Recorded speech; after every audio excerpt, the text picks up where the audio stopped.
It's time to play a little bit more Phoenix Wright, Ace Attorney. Let's get a couple things all set up here. Bear with me for like 30 seconds. Because today we are going to be completing Phoenix Wright, Ace Attorney. Which is kind of cool, actually. Like, not gonna lie, it's certainly been a drive. Oh yes, a drive. A ride. That's the word. That's the word I was looking for. So we're doing this in costume today. So I think that's going to be a lot of fun. So as you can see, I am Phoenix Wright, Ace Attorney. It took me a little while. I had to shave my face for the first time in a year today, which was great. And unfortunately, I do have to work with physics, so my hair is not nearly as good as Nick's, but you know, we're okay. We're gonna go with it anyway. Without any further ado, let's complete Rise from the Ashes. So let's do it.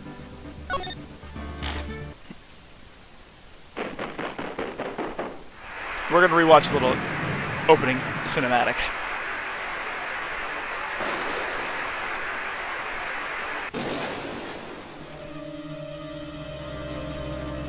Like someone's getting shanked.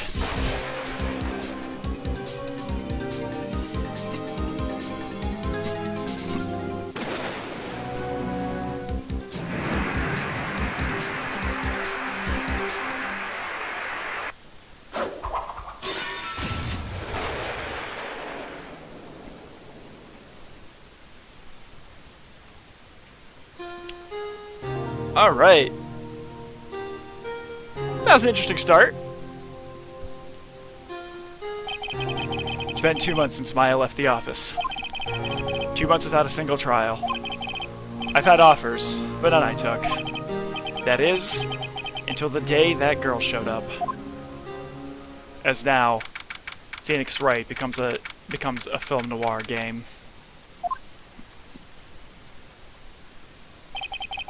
Why do I come here to the office every day? It's not like I want to work. It's a mood, sometimes. There you are, finally! Where have you been? My sister's trial is tomorrow! ... Who are you? Doesn't matter who I am, it only matters who you are. The famous defense attorney, Mia Fey! ...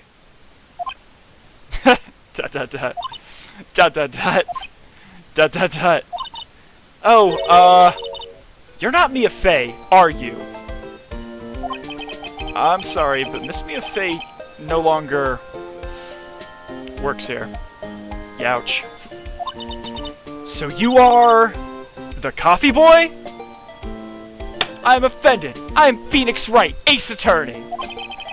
I'm Phoenix Wright, a defense attorney. Oh, he should have said Phoenix Wright, Ace Attorney there. That would have been amusing. Right. Wait! You're the Phoenix Wright? The Phoenix Wright from the Edgeworth murder case? Yes, that's correct. It wasn't Edgeworth who was murdered, though. That's a relief, then. You're better than nobody! Thanks? I think? Maybe? But also... Ow? I'm sorry, I'm afraid I'm not taking cases right now. But you are Phoenix Wright, right? The undefeated defense attorney? Look, I'm not accepting any new cases. I'm sorry, but you'll have to try elsewhere. Please! I'm out of time! But... please, you have to help! It's my sister! ... Exclamation point! Maya, could it be? ...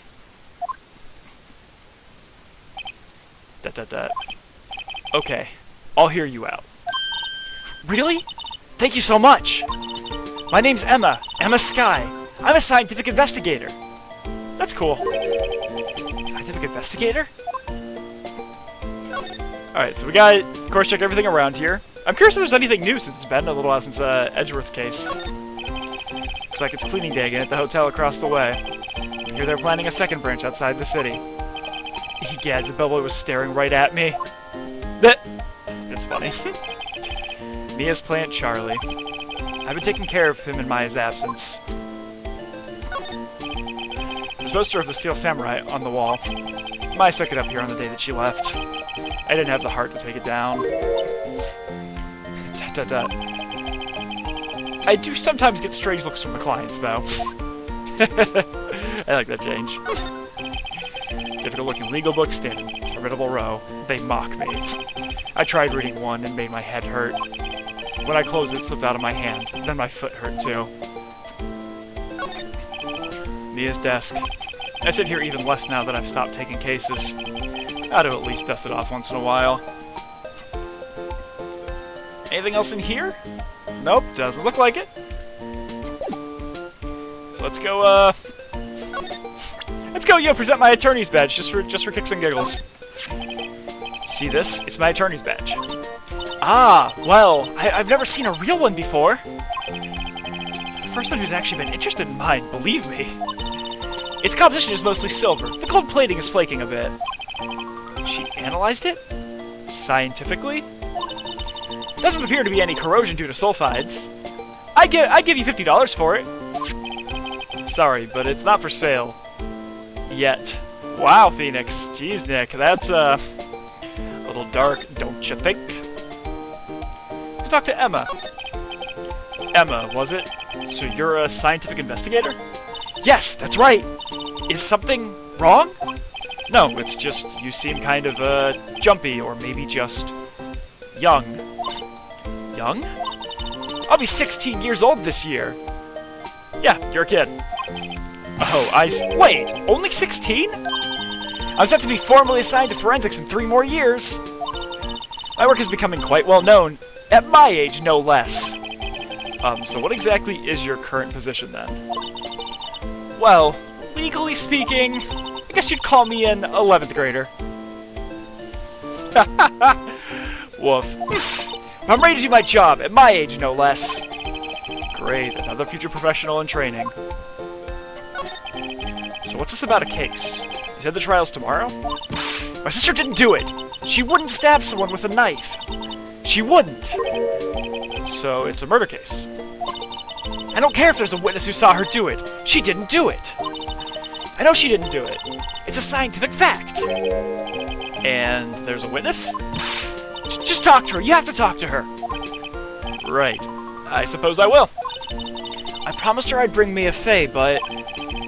That's interesting. How would she know Mia? So you want to be a scientific investigator when you grow up, then? Excuse me?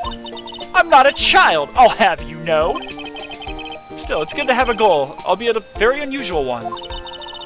I believe investigation should be done scientifically. I like her. I like her design. It's one of my favorite designs I think I've seen in the game so far. Don't you? Yeah. Sure can't fault her for a lack of enthusiasm. This case is handled scientifically. I'm sure my sister's name will be cleared. Your sister? I've been doing research, you know. I'm developing a new scientific method of case investigation. I'll show you when I'm done. I'm looking forward to it. Guess I should get down to the detention center and talk to her sister. My sister asked for Mia specifically. This Mia Fey person was a few years below her in school. So they went to the same school. Huh. She always told me to go to Mia if I ever needed a defense attorney. And, well, I need one. Incidentally, Mia is a woman. Now that you mention it, I guess it is more of a woman's name than a man's. Hey, you know what? Names are names. Make it whatever you want. Well, it's nice of you to help your sister out like this. You must be close. ... Question mark? Well, actually, when she gets like she is now, I kind of hate her. Huh? But she's my only family.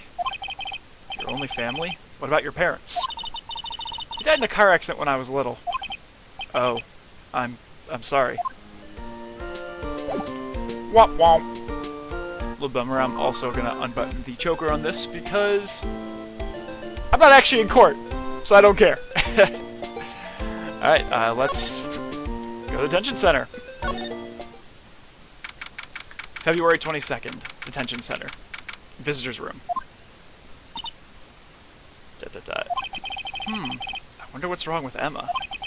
She got quiet all of a sudden as soon as we arrived. Guard! I thought I told you I didn't want visitors! Sorry, ma'am, it's just your sister. No excuses! Did you not want to raise this year, Understood, ma'am. What was that all about? Hi, Lana. Funny. I seem to remember specifically telling you not to come here. Perhaps my memory is failing. Look, I didn't want to come here either, okay? But your trial's tomorrow and you still don't have a defense attorney. I'll be the one in court tomorrow. This has nothing to do with you, Emma.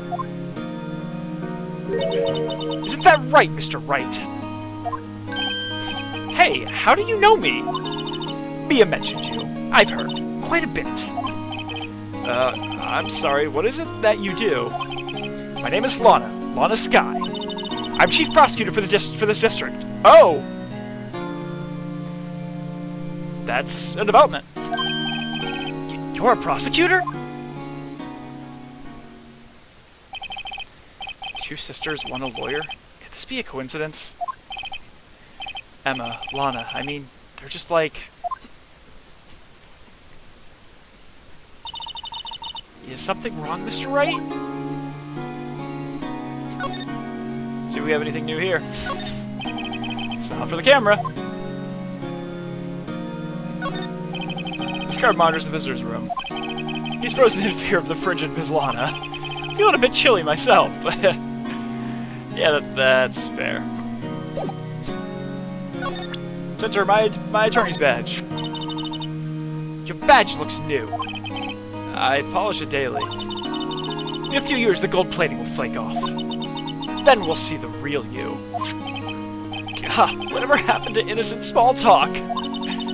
Give it 3 years, then we'll see what you have become. Wow. You know, I've been out of law school for 3 years now.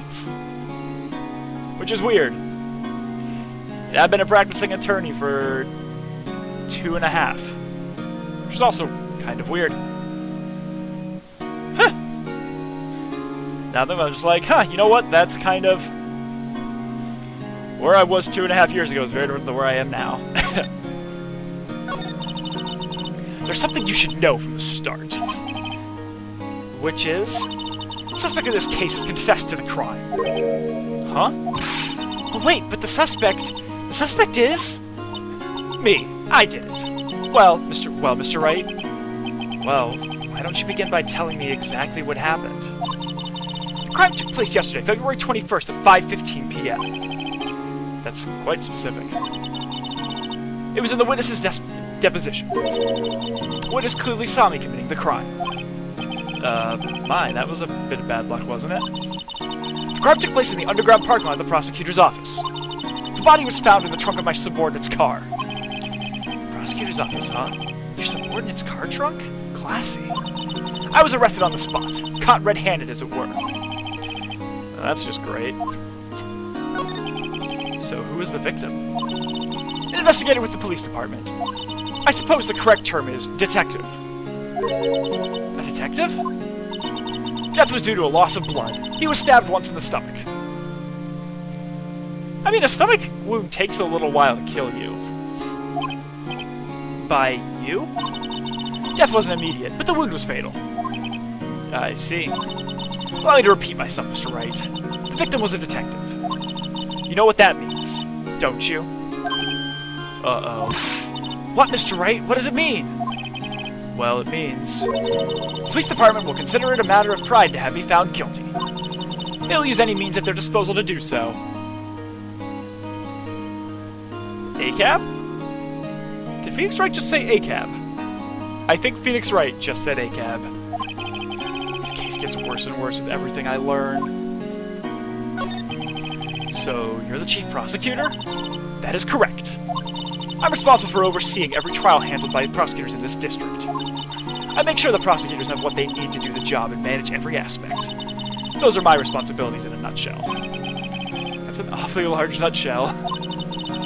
So I'm a little surprised. I would think you'd recognize the district's chief prosecutor, Mr. Wright. Huh? In fact, it seems impossible. You wouldn't. Lana? What happened to your hand? Oh, this? I got myself by accident. When I stabbed him, that is. Huh? I'm not very good at being a criminal, I suppose. How am I supposed to defend this? Time to change the subject. Wait, she was in the class ahead of Mia, wasn't she? You were in school with Mia, correct? A few years above her. Emma told you that too, did she? Well, why not? I did drag him all the way here from his office. Although it seems he has very little in common with Mia. Hey! It was in law school. I was in my 3rd year and she was auditing the class. She was different than the other students. Different? She was strong. She'd do anything to become a defense attorney. Anything. That was probably why she was attracted to me. Excuse me? Intellectually attracted? Intellectually attracted. Lana was top of her class in school. I was the best there was. Oh. I'm doing pretty good in school too, by the way. Sounds a bit different when Emma says it. Well, Mr. Wright? Excuse me? As you can plainly see, I'm admitting my guilt. I think it's safe to say, there's no way you can take this case. None. But Lana... Why? Why are you doing this to me? You never think of anyone but yourself. Exclamation point. Surprise Pikachu. I know you didn't do it, Lana. I know. So how can you say you did? If I lose you, I'll be all alone. I hate you, Lana. That escalated quickly. Mr. Wright? Yes? I believe our discussion here is ended. The rest, I leave to you. That's an exclamation point. You mean you're requesting my services as your defense? Don't lose any sleep over it. Your client has confessed after all. The case is over. Actually, no. So a lot of convictions are... A lot of false convictions are actually taken because the defendant confessed to their crime. Which, like, now we have forensics, which is kind of considered, like, the gold standard of evidence. Before it was confessions, because clearly if you confess to the crime, you must have done it, because why would an innocent person ever confess? But there's actually been a lot of studies that show that when you're in a situation, when you're being interviewed by the police or things like that, they kind of like, they can ask fairly leading questions that make you think that, no, I did this, I had to do it, or else how could I not have done this? So you have a lot of convictions that are incorrect. And a lot of times it's even just like, this person is told, oh hey, if you fight this case, we're gonna give you the death penalty. But if you just, you know, confess to it, we'll give you 20 years. And that can be a real big situation which someone might go, okay, I think I need to step in and confess, because if they have this much evidence that they're saying this, clearly I can be put to death, so it's better if I confess. There are actually a lot of interesting studies about that, how confessions are not necessarily perfect evidence. Right, I'll do what I can to get to the bottom of this. Lana has confessed to the crime, yes? But something doesn't fit. It's that look in Emma's eyes. There's something else going on here. I'm gonna find out what. I'm sorry, Mr. Wright. Huh? About what? My sister, she's not always like that, you know? I just never expected to be defending another prosecutor again. She's changed a lot. She used to be so gentle, always smiling. Everybody liked her. I see. So I'm having trouble imagining that. What happened to her? I don't know for certain myself. I think maybe she... well, maybe not. It's like there's something there that defies a simple scientific explanation. Let's go check this underground parking at the prosecutor's office, shall we? Oh, okay! Okay, nothing else there. Only but there's nothing else in my office here. Yep, nothing else in the office, so let's go ahead to the underground parking lot. I drink a little bit of water. February 22nd, Prosecutor's Office underground parking lot.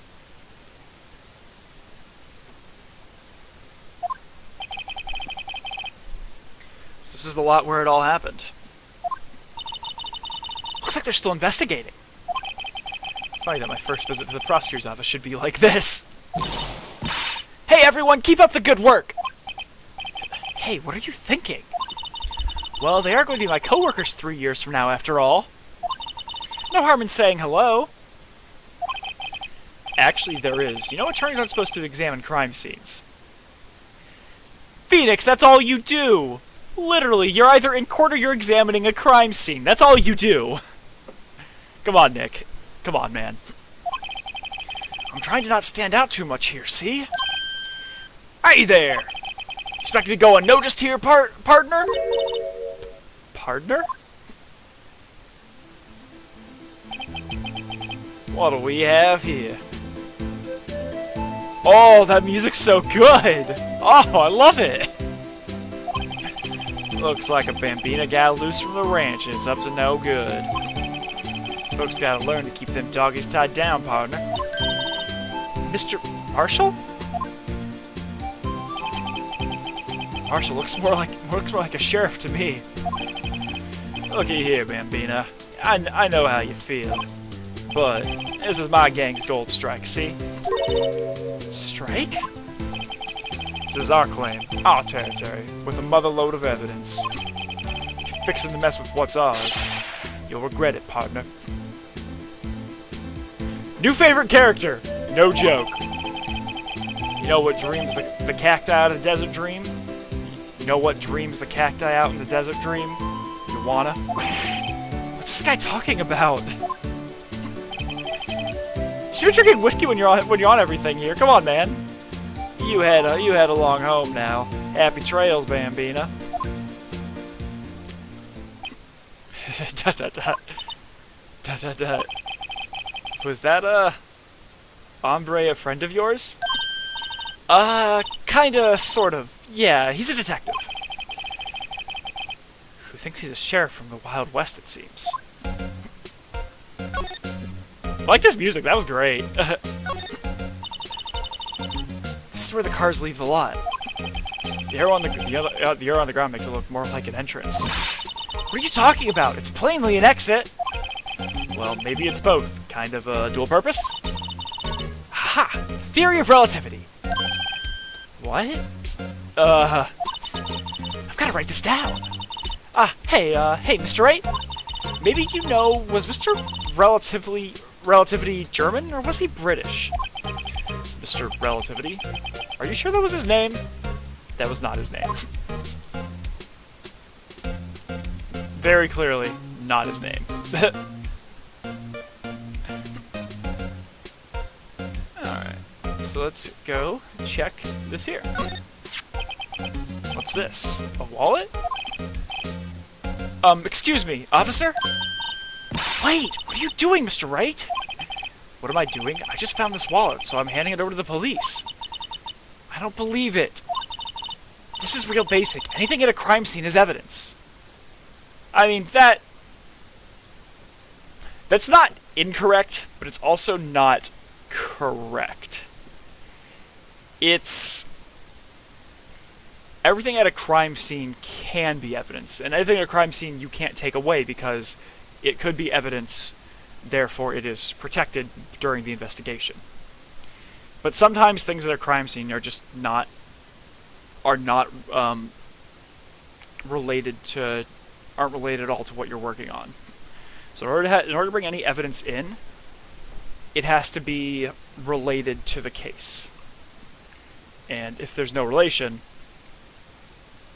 then that'll get objected to, because it's not relevant evidence. In fact, like, the objection is like, objection irrelevant to the case at hand.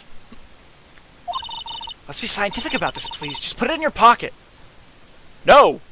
That is the last thing you should do. Do not put anything that might be evidence in your pocket. Because not only is that something you can't use now, necessarily, I mean, you could bring it up if it's found, but you have to, you know, bring it in. You have to show the other side, like, hey, we think this could be evidence to put into the file. So, Phoenix Wright being wrong with the law again. How is that scientific? Sounds like theft to me.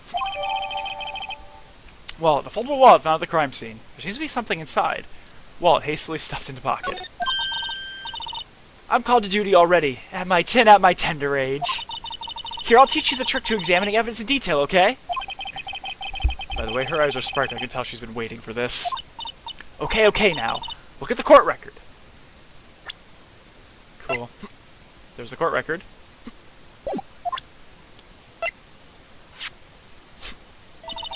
You have to be sure to examine evidence carefully on all sides. Now let's start examining, from every angle.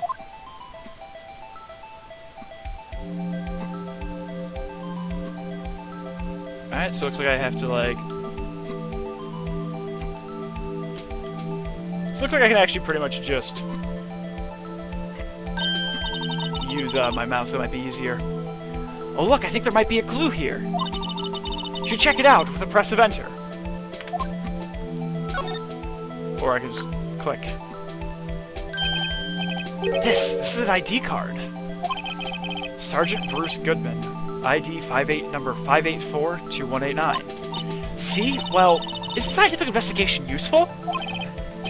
I guess, though I don't see what science has to do with it.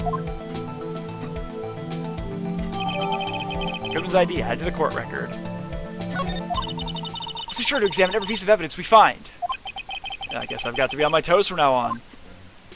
Yeah, this had. I think this was released separately because they've added extra mechanics that I'm sure in the other games. I could be incorrect on that, but that's my guess. Check the ladder. Aha! A ladder! That's a step ladder. What's the difference? In scientific terms, please. Scientific, huh? Look at the basic nature of things, Mr. Wright. This all seems so horribly familiar somehow. Here, a phone. Let's see if it works. Hey, don't touch stuff we don't need to be touching. I can't hear anything. My ears. No, my ears. Maybe it's due to the barometric pressure. There we go. What is she babbling about? Hey, what did you just say? So you can hear just fine. The phone's broken.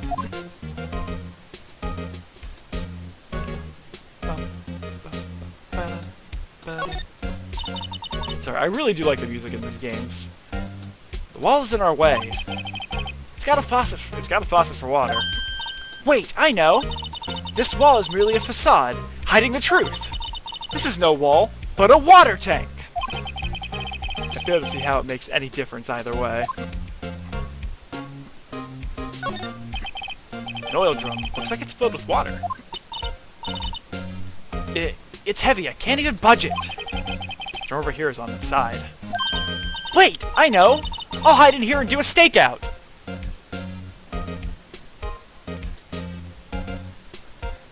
Why? I think you'll probably just get arrested. In fact, you may not even have to hide in the drum to get arrested. What? I'm not suspicious! Exactly what someone who's suspicious would say.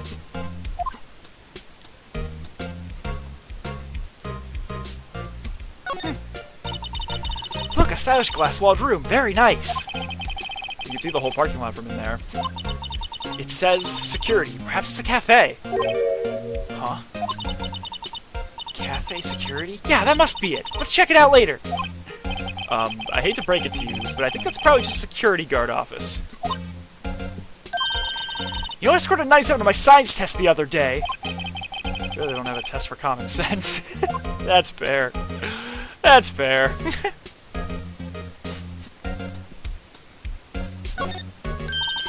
Look, a door! This must mean something! I'm not sure that doors mean anything. No, it won't open! Mysterious lock! I fail to see what's mysterious about it. Mr. Wright, you need to learn to enjoy life more. Let's finish our investigation first, shall we? You can slide a bit. Well, no time to waste, let's get hunting for clues!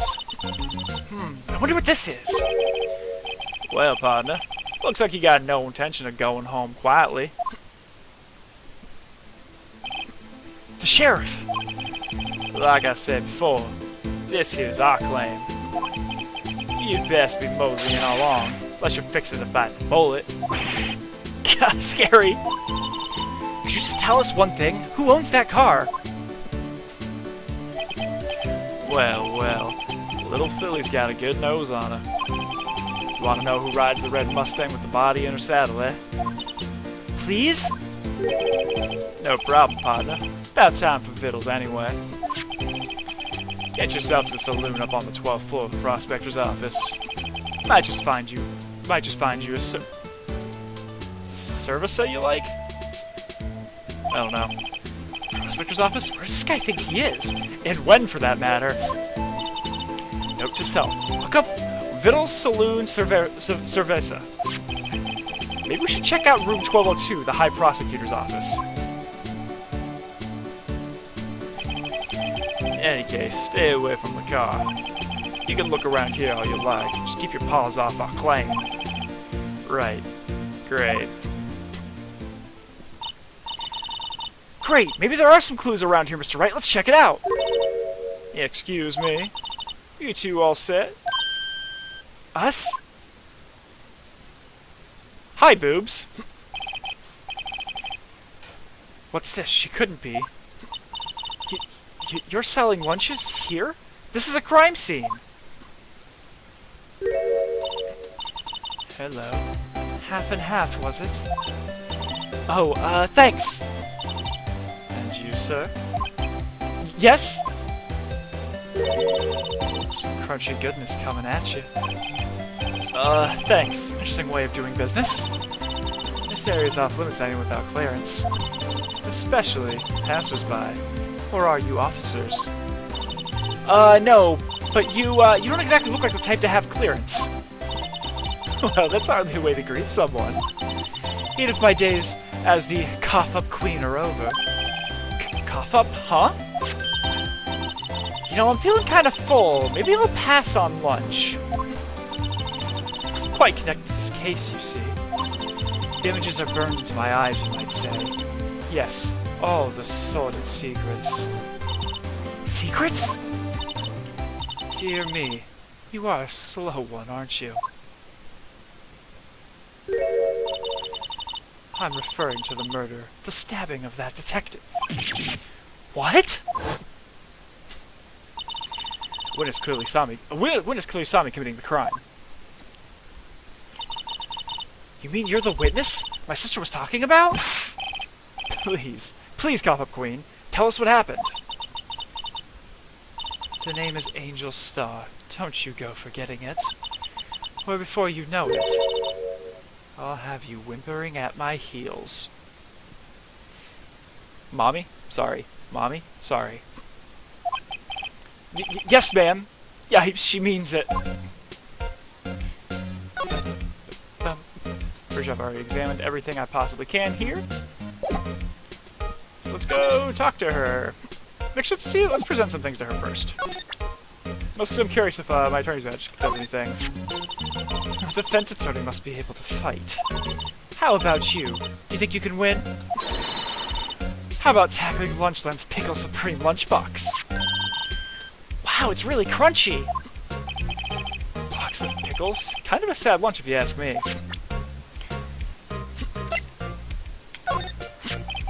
About this card. Lunchland vendors only accept cash, no cards. Especially not a card belonging to someone else. No, this isn't a credit card, it's an ID card. It belongs to a detective. And you're showing this to me, the lunch lady? Why? It's like showing a fine honeyed ham to a detective. Would I always feel like I'm being mocked. 'Cause you are, Nick. Sorry. Somehow, I knew. Yesterday was a day of destiny. I knew something was going to happen. Just like I know there's a daily special on Friday every week is salmon. Destiny? Was yesterday special for some reason? You're a defense attorney, right? You should know then. You should know the foul misdeeds of the evil ones who haunt this den of inequity. Evil ones? Prosecutors, they have no qualms at all about blackening the name of innocence. Yesterday they paid homage to the most evil one of all. They gave an award for King of Prosecutors. What a farce. So she's saying there was some sort of prosecutors' convention yesterday. I was almost compelled to lace their lunches with something foul. Do you have a personal grievance against prosecutors or something? Or is there some kind of scientific evidence of this? Evil. Young miss, mock me at your own risk. You'll soon find out why they call me the Cough-Up Queen. You? The most heinous of all the evil ones, the one they awarded yesterday. It was in his car that they found the body. Proof that he devours the evilest lunches of all. Really? Really what? I'm totally confused. One thing's clear, this lunch lady has a thing against prosecutors. So what exactly was it that you witnessed, Miss Starr?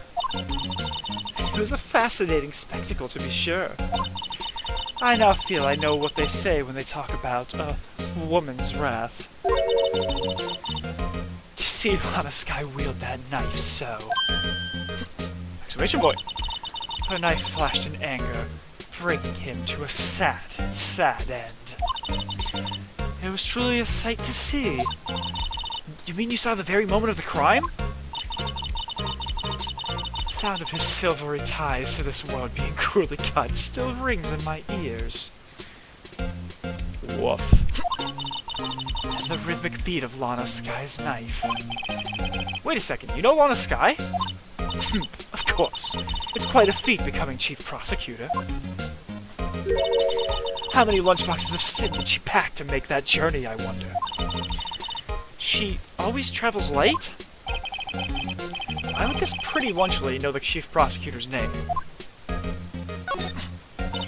Could we ask you a bit about yourself, Miss Starr? I come here every day to sell lunches.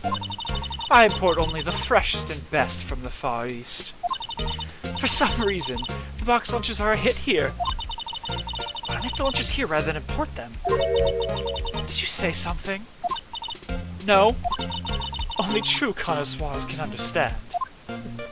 The kind you can only tell someone who has tried General Tso's Trilobite lunch set.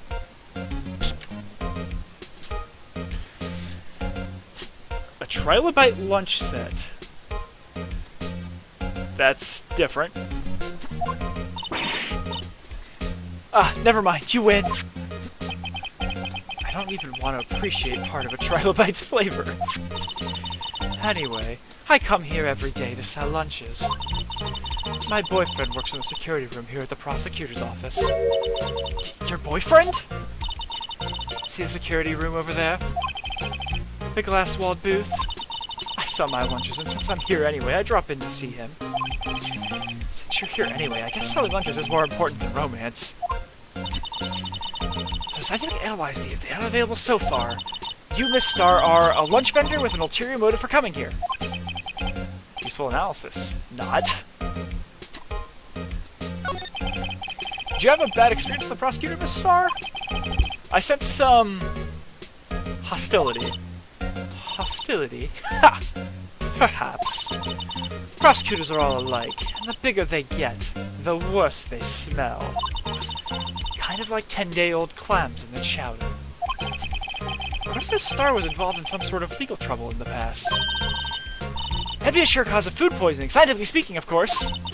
I mean, now you're talking Cough-Up Queen? Now you're talking Cough-Up Queen. I thought she was just a lunch vendor, but now I'm not so sure.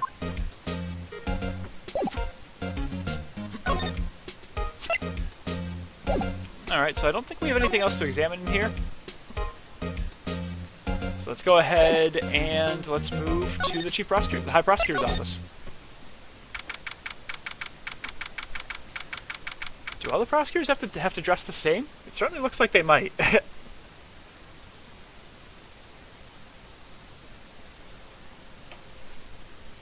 Sorry, doing so many voices, I need to get water.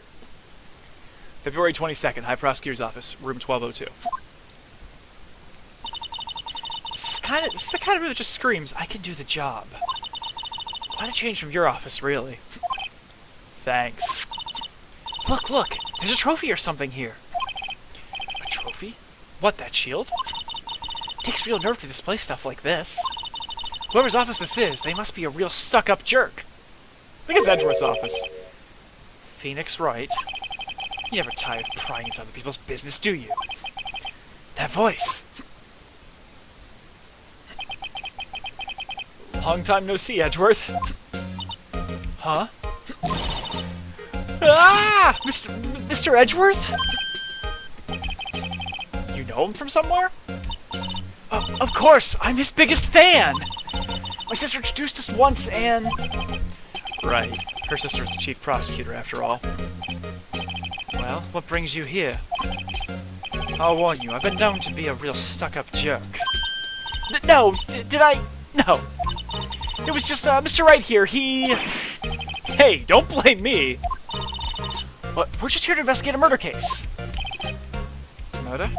A body was found in this nasty bright red sports car in the parking lot. That would be... my car. What's of it? What? Your car? I'll say one thing, she certainly can scream.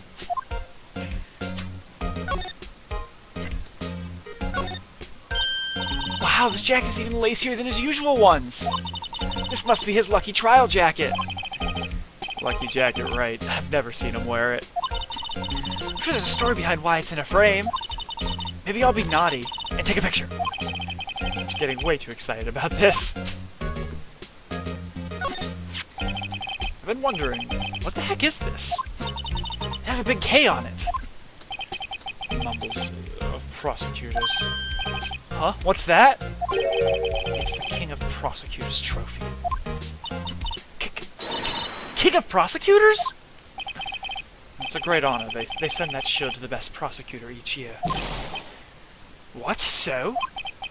Oh, sorry. So that K, that's... K stands for King? Yeah, you've got a problem with that? I didn't design the thing.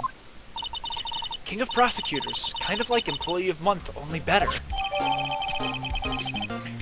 King of Prosecutors trophy, add to the court record. So that's the King of the Prosecutor's shield, huh? Well done, Edgeworth. You must be proud to be the King of Prosecutors. Congratulations, King of Prosecutors! Please stop saying that. So let's explain one thing. Why is the tip of his shield broken off? Edgeworth, did you just murk somebody again? My, what an amazing bouquet! Just right for Mr. Edgeworth! No kidding. Hey, there's a card on it. Back from the dead, Wendy? Wendy? I've heard that name somewhere before. And beside it, a giant steel samurai! Wow, I want one! Huh? There's something written on the bottom of his foot. Between a rock and a hard place, Wendy. Wendy, is she Mr. Edgeworth's fiancée? I don't think so. Ah, good old bag.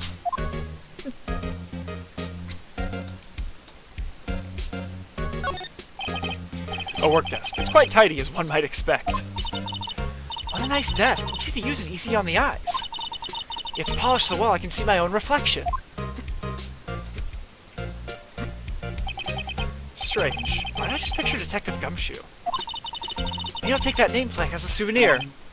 Don't. He'll sue you. Leave it to an attorney to sue somebody. Ooh, cute! What a pretty tea set! I go more for the instant tea bags myself. Amazing, the drawer below is filled with packets of tea leaves. They're all sorted by place of origin and flavor. Look at this royal blend. What an exquisitely splendid concoction. Such a thing as taking a hobby too far.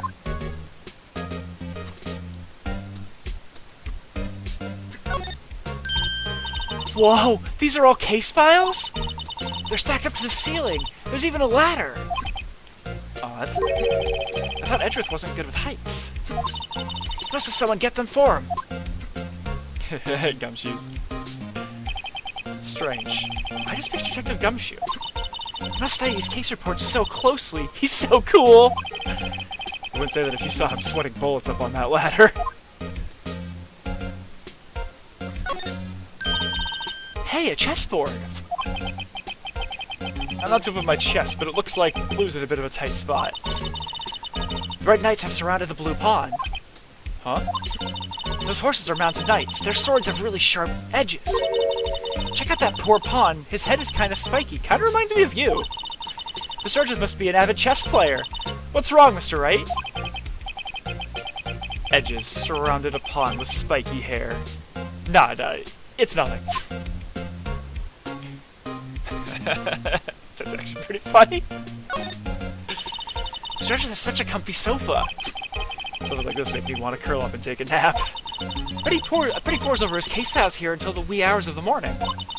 Then he takes off his jacket, rolls up his sleeves. He goes to sleep using his arms as a pillow. I don't believe it. She's actually daydreaming about Edgeworth working. But in the morning, he has sofa hair and little creases in his cheek from the seams. He's so cool! Sofa hair is cool. Nick, I don't really think you have any space to talk about somebody's hair. Just throwing that out there. Whoa! What a view! It must be nice to have an office on the 12th floor. I guess you would feel important. Incidentally, were you to jump out this window, the time to look back at the ground would be... Oh, got it! Approximately 3.23 seconds. That's handy to know. Looks like there's nothing else here for me to examine.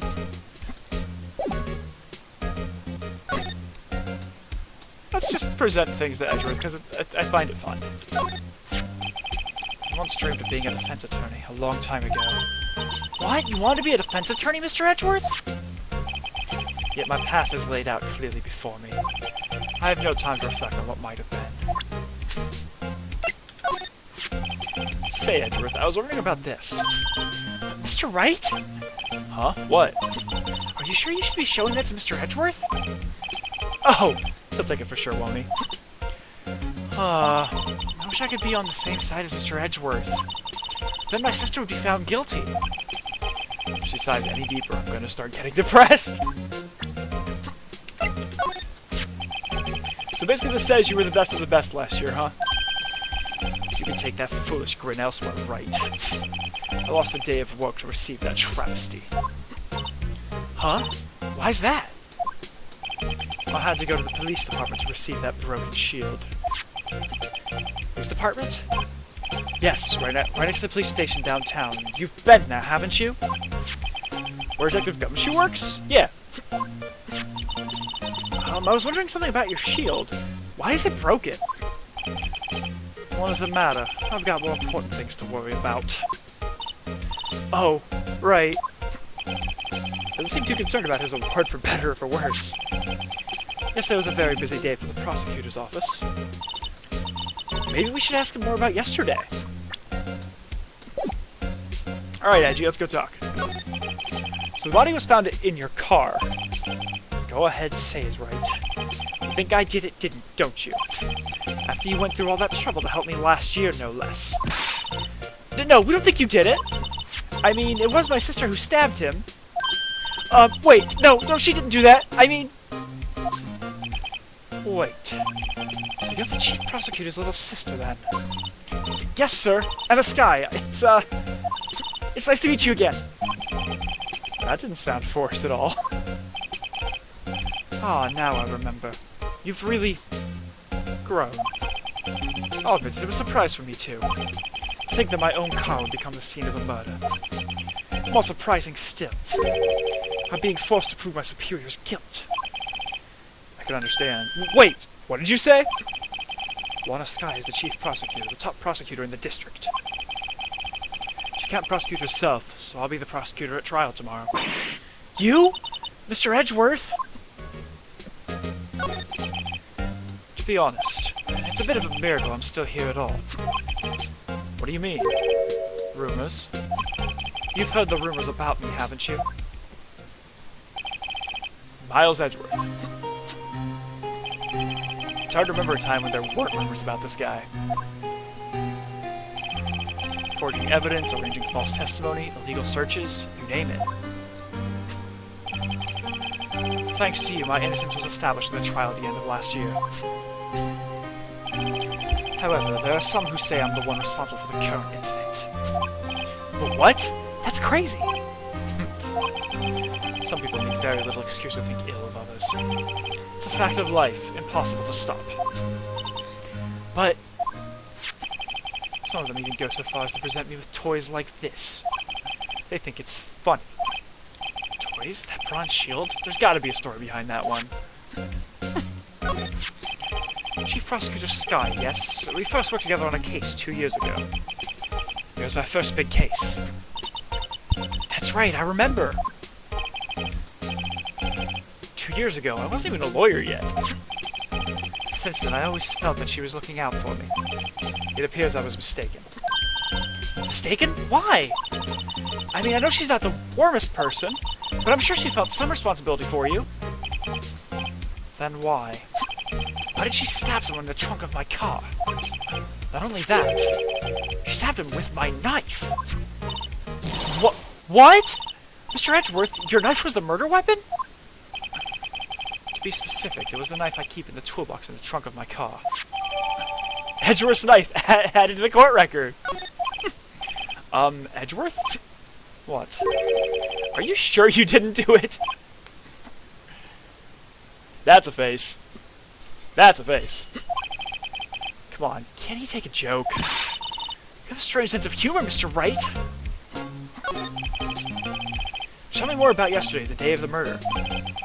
Yesterday was the annual cleaning day at the prosecutor's office. Cleaning day? Working with the police department, we sort and file all evidence for solved cases. We call it evidence transferal. Wiping your hands of old cases, in other words. Oh, another thing, a ceremony was held at the police department. There was an annual review and awards for outstanding police officers and prosecutors. And that's when you got the shield. I was at the police department yesterday afternoon. I got back here at 5:12. That's very precise. You like myself and Mr. Edgeworth pride ourselves on our precision, Mr. Wright. You know, I place little faith in my memory. The only thing I trust is solid evidence. Edgeworth's parking stub added to the court record. This is the parking stub from the underground lot. Murder took place around 5:15. So the murder happened right after you got back?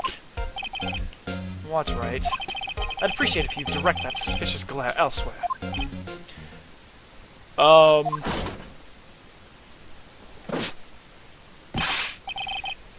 Excuse me, but is Mr. Edgeworth, anywhere on the premises? Edgeworth, what is it? I'm here, sir, at the request of the chief, sir. I've got your report, sir. Report? What did you find new evidence in the case against... Did you find new evidence in the case against Chief Prosecutor Skye? I don't like the way this conversation is going at all. Skye, sir! No, sir! No name of that kind, sir! Not in this report, sir! I think I just heard Edgeworth's lid blow. Mr. Edgeworth's lid isn't on very tight, is it? I made a clear request to the police department, did I not? I need to focus on the trial tomorrow, so don't bring me anything unrelated. Sir! But, sir! I'm just following orders, sir! They told me to bring this to you! I wasn't aware of the particulars of your arrangement with us, sir! Give me your name. Yes, sir! Menkins, sir! Officer Menkins! Meekins! I'm Officer Meekins! Right. Officer Meekins, take your report and leave.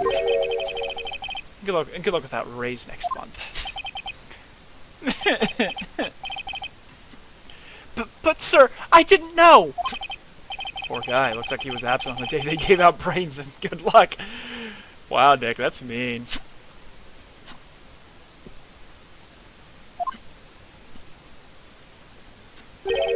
Right. Yes, sir? God, he caught me off guard. As you can see, I'm busy. You may leave now. Let's see what he says, Mr. Wright. There was a detective from the same department as the patrolman just now. Go down to the police department. You can ask more there. Thanks. Seems to have finally calmed down a little bit, at least. Let's present him the bloody knife. Oh, sorry.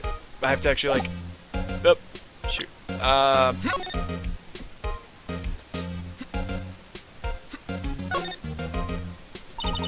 It's supposed to be the victim's blood, right? Either that or Edgeworth cut himself peeling an apple. What's Edgeworth doing with a knife like this anyway? Hey, maybe he spends his weekends roughing it in the wild. Edgeworth in the wild? I think my fruit peeling theory is more likely. Are you kidding? I always picture him as an outdoorsman. Now there's a scary thought. I actually have a knife very similar to that. Not exactly, but, you know, similar. Alright, is there anything, I don't think there's anything else for me to examine on this. Nope, nothing else for me to examine on this.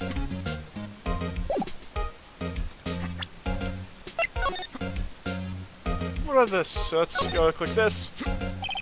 Miles Edgeworth, 1712. This is dated the day of the crime. Murder took place 3 minutes after Edgeworth parked his car. If only he was held up at a couple extra red lights. He wouldn't have been caught up in this whole affair. Perhaps. Just goes to show you never know what'll happen when you run a yellow light. That's fair. That's actually fair. Looks like nothing else for me to really check out there. But I do want to check out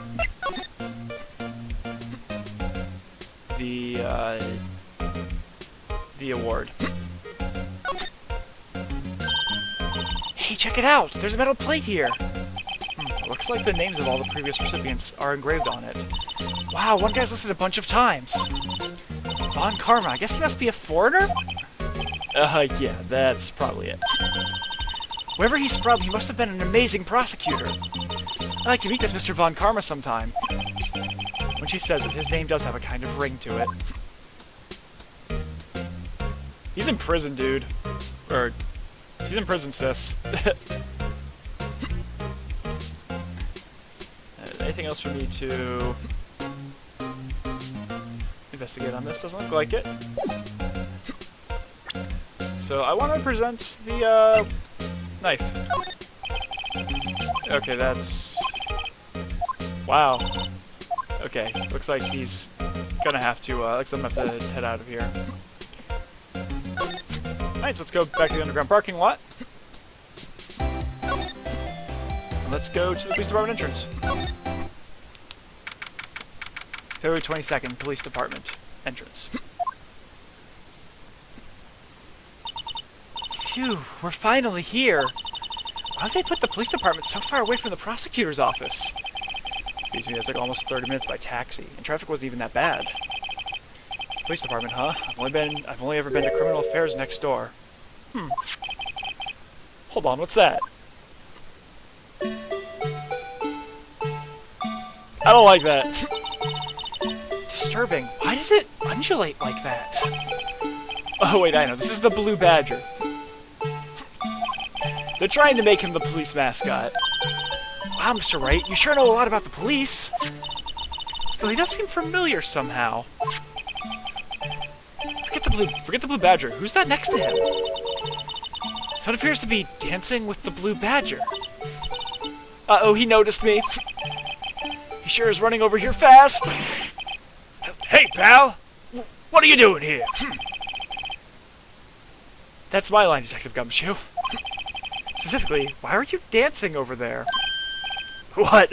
Well, at least he doesn't seem to be busy. This is our chance to get information.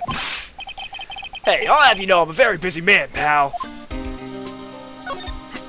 want to examine a bit, like, the creepy thing. I was learning about that. What? The Dancing Blue Badger? It's my masterpiece! You made this, Detective Gumshoe? The Chief threw together some designs, I just did my thing, pal. Nice work? It's battery powered, so it can go anywhere. There's no switch, so just dance around. Dances until the batteries die. Poor Blue Badger. Fated to dance until he drops. A work of art designed by the Chief of Detectives and created by Detective Gumshoe. Okay, that's a thing. Detectives in there look pretty busy. Just imagine, right now, behind those doors, a police drama in action. Somehow the thought fails to excite me. Look, that patrolman is saluting the other guy. He must be a detective. And then I said, hey, you do that. I said, hey, you do that, your soup will get cold, buddy. That's hilarious, sir. I laughed so hard I cried. I guess he wasn't saluting, he was wiping tears from his eyes. They make a good pair. Phoenix Wright says LGBTQIA rights. Usual wanted posters are hanging up on the bulletin board here. Do you know this face? If you do, dial 911. You know, Mr. Wright, I've always thought it was kind of funny. I've never seen anyone who looked like the people in these posters. They hardly even look human. She has a point.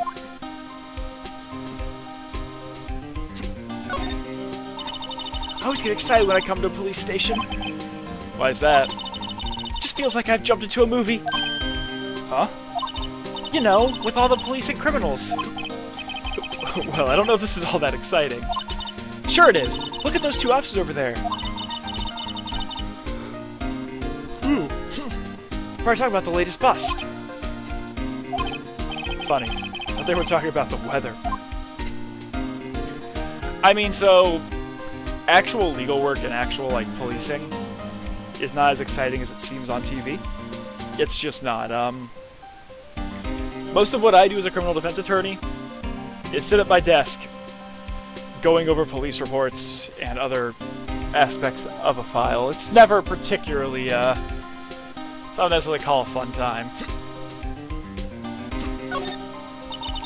The man here is announcing the crime-fighting campaign. Nice slogan. Wonder if they'll be selling fingerprinting sets. I don't think it's that kind of campaign.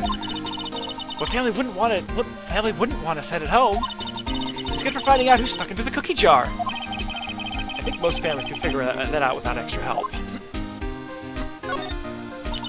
Mr. Wright, do you know why patrol cars are painted black and white? No idea why. Well, I think they're designed after a panda.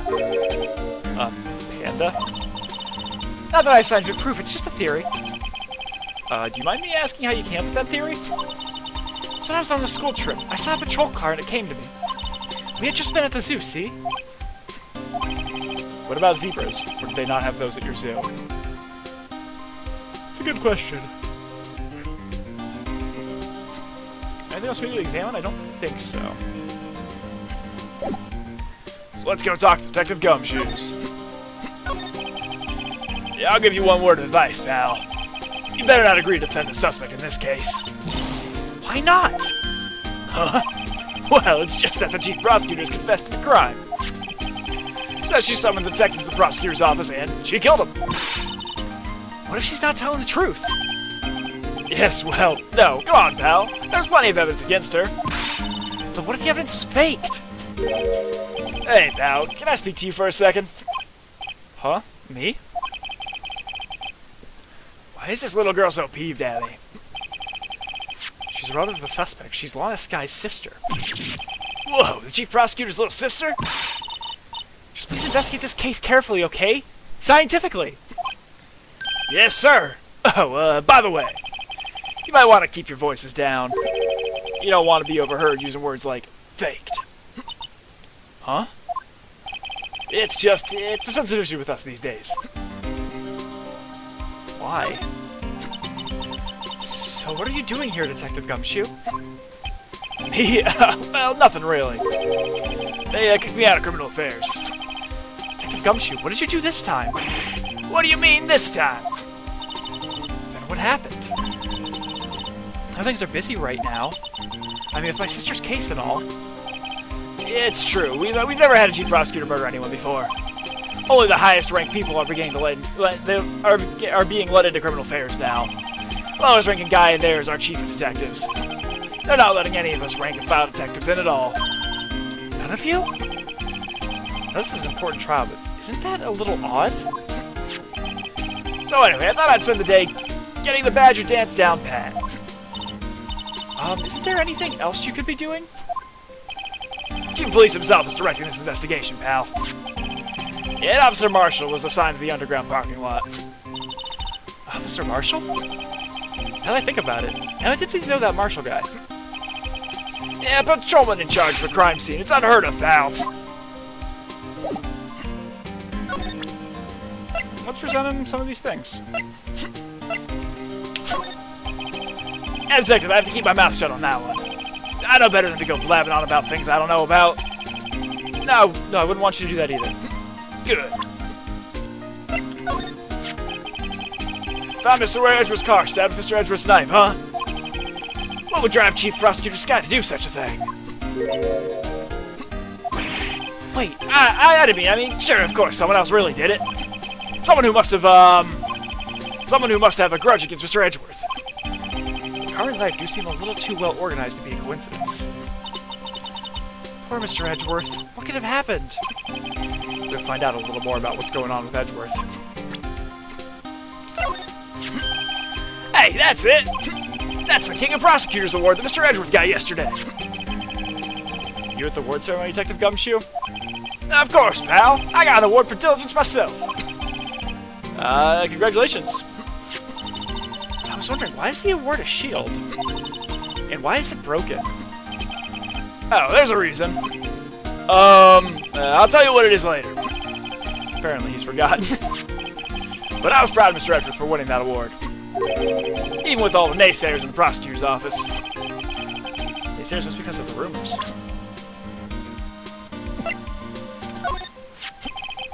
Detective Gumshoe, what can you tell me about this? Hey, pal, this is a detective's ID card.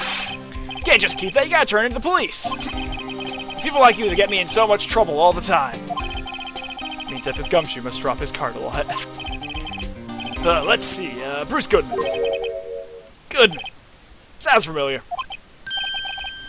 My mistake. Didn't you work together with him in criminal affairs? Whoa, now I remember. Bruce Goodman. He's the victim. That's what I thought. Can you tell us more, Detective Gumshoe?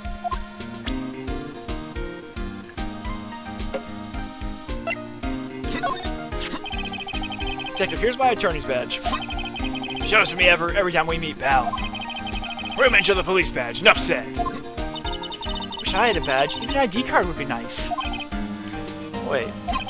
Speaking of ID cards, I found the detective's card, didn't I? Yeah, so let's okay, good. Yeah, I have a couple of extra questions here. So this ID card belonged to the victim. Yeah, he was a detective like myself. Detective Bruce Goodman.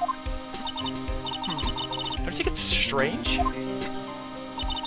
mean, why would the victim's ID card be laying on the ground where we found it? Well, Detective Goodman should have been at the police department yesterday. There's evidence transfer for a case he handled 2 years ago. Evidence transfer? Mr. Edgeworth mentioned that too. But Detective Goodman was killed at the prosecutor's office. Oh, that's the thing. It's hard to say this, but word is that Chief Prosecutor Scott called him out there to the parking lot. Well, I was confessing as much. He's in a tough spot. Again. Again?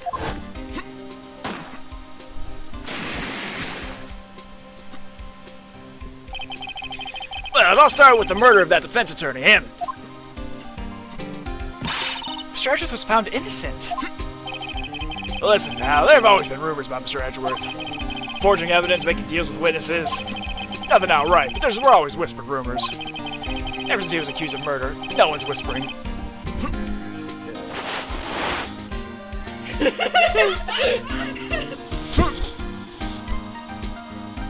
Seems pretty sus to me. By the way, you're hurt. Congratulations. Good luck.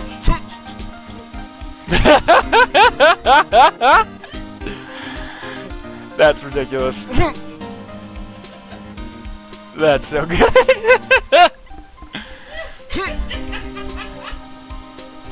Everyone's accused of murder. No, it's whispering. They're practically shouting. But there's no evidence against him. Well, Mr. Edgeworth has always been unusually strong ties to the department higher-ups. It's only natural people would be suspicious. I had no idea he was under the gun. Anyway, this latest case has started a new rumor. People say the only reason he took this case is because he's aiming for the chief prosecutor position himself. What? But I know the truth, pal. No one wants to be the one who has to prosecute the chief prosecutor. Mr. Edwards is biting the bullet on this one. He's doing this for all of us. And that's all I know about that. I'm not officially on the case, you know. Thank you. Why aren't you handling the case, Detective Gumshoe? We met the guy who... Sorry. We met the guy who is... What was his name? The guy in the parking lot? The Officer Marshal. He was appointed directly by the Chief of Police. Officer Marshal? He's some kind of Wild West sheriff or something? No, Jake Marshall's just a regular officer. From West LA. For a moment there, I wasn't sure. Look, pal, let me try and make things a little easier for you. Show him this and they'll let you examine the crime scene. Maybe. Detective Gumshoe, letter of introduction add to the court record. I'll be surprised if this gets us anywhere. You said that you're supposed to be there, and no one will look at you twice, pal. You know what? Thank you so much, though, Detective. I'm gonna go to the underground parking lot.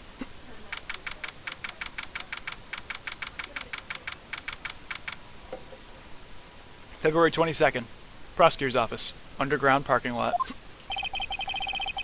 Looks like the investigation is still going. I have to get back to the shop. Sorry, looks like I'll be stuck in this pit till the sun sleeps. I'll see you in my dreams tonight then, baby.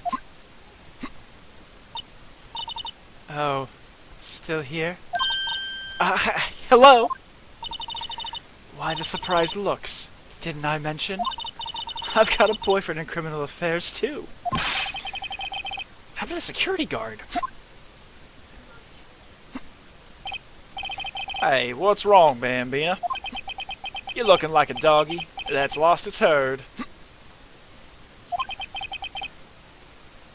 Jake Marshall? Strange guy to put in charge of a crime scene.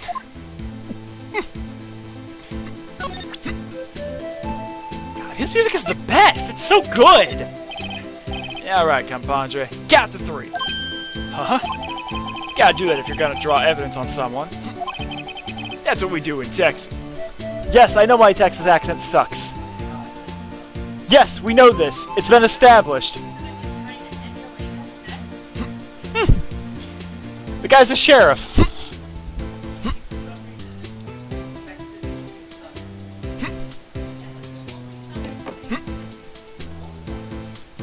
According to Texas, they're the only one that matters. Well, that's what we do in Texas. Remind me never to visit Texas. You know what? You know what, Nick? I'm with you. Remind me never to finish. Remind me never to visit Texas. Yeah, they can move.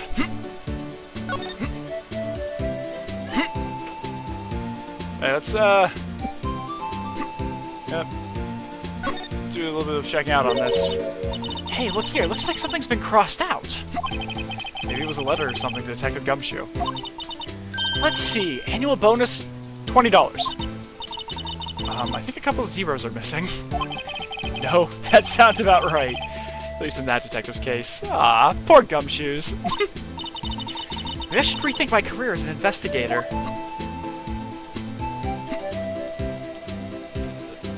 Is that the only thing? Yeah, I guess the only thing. So let's present this though. Would you mind reading this for me? What's this? I warn you, fan letters to me go right to the spittoon. It's a letter of introduction from Detective Gumshoe. May we investigate? Gumshoe. That old cow dog? You holding a birthday party or something? Huh? Look, where it should say letter of introduction, it says invitation. I think he just miswrote it. Wait, why am I getting all defensive here? No worries. This proves it's from Detective Gumshoe. Better than a blood test. Guess I better let you in then. Thank you, Officer Marshall. That's right, he's a patrolman, not a detective. Which reminds me. Hey, wait a sec. Isn't a crime scene supposed to be handled by a detective or higher? Well, folks, the clues are calling.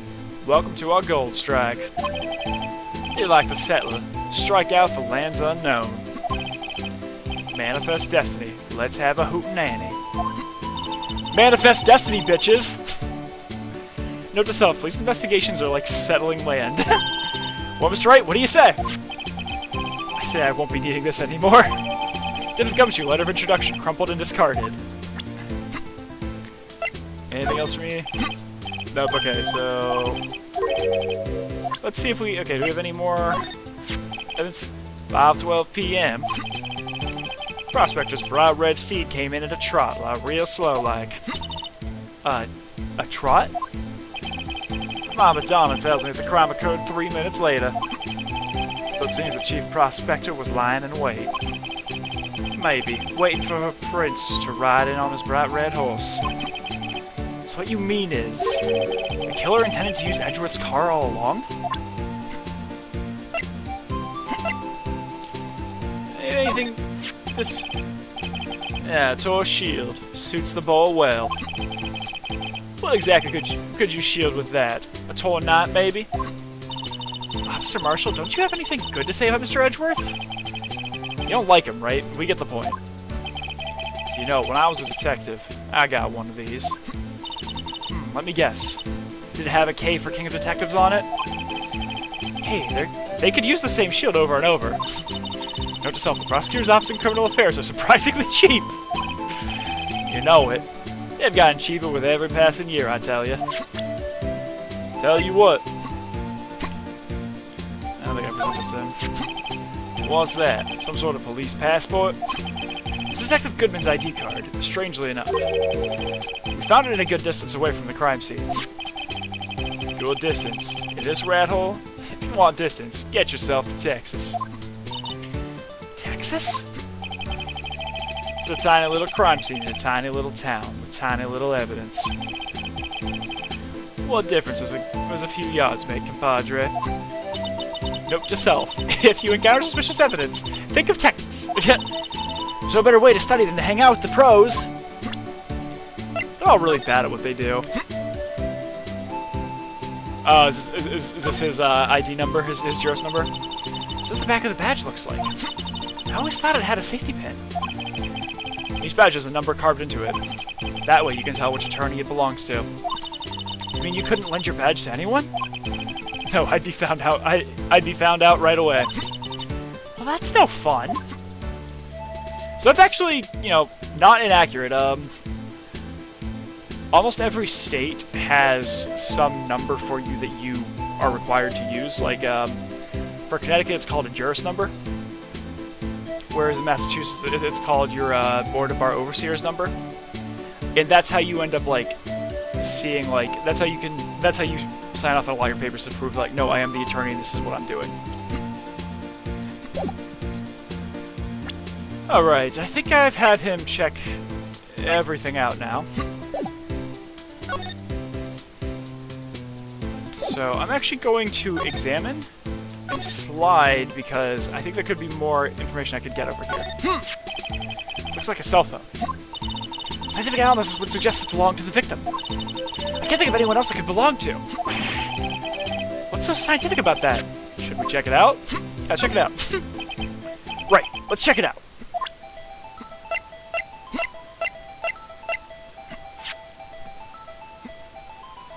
Let's check it around. Wow, that boy, flip phones. That goes back. This phone's still on the redial screen. Redial? Mr. Wright? Most phones keep a record of all the calls you've made and received. just press the blue button to display the last number you called. Convenient, isn't it? I'm surprised you didn't know about it. Sorry to disappoint you, but even I know about things like redial. Huh? Oh, I'm sorry. It's just you never know with people from your generation.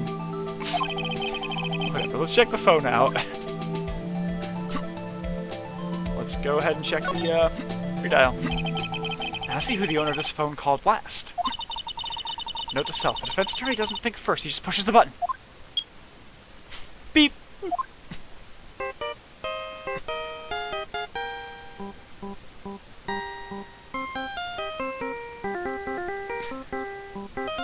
Oh, I love that music.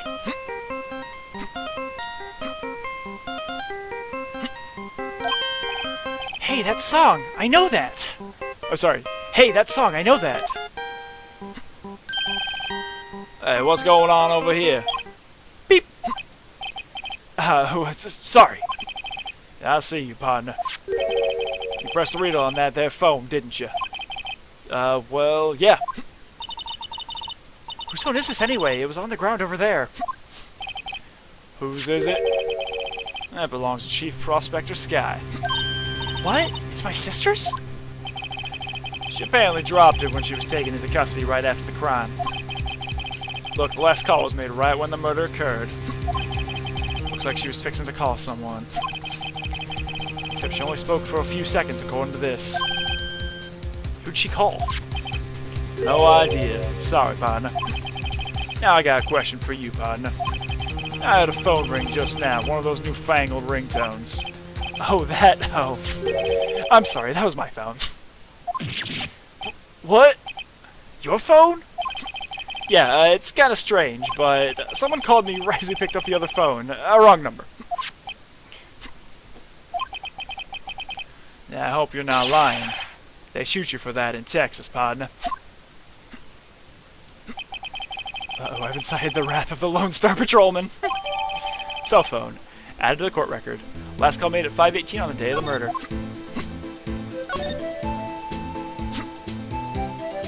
See what else we got here. A block. This area is reserved for prosecutors. Concerns are relegated to B block. I dream of the day when I'll be able to park my car here. I'll go over to B block to buy my hamburgers from you, Mr. Wright. I'm not planning on giving up my job that soon.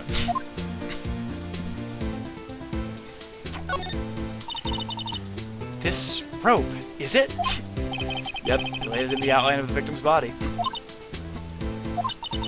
So wait, the victim must have died when the killer closed the trunk on him. Gotta be the only person I know that would come to that conclusion.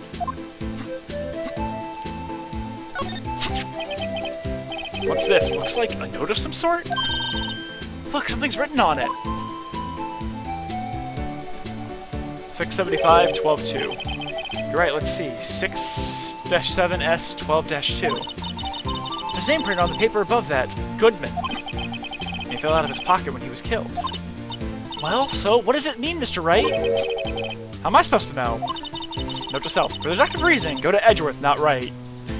Wow! Sure, Edgeworth wouldn't know what this means either. Goodman's note added to the court record. Let's actually...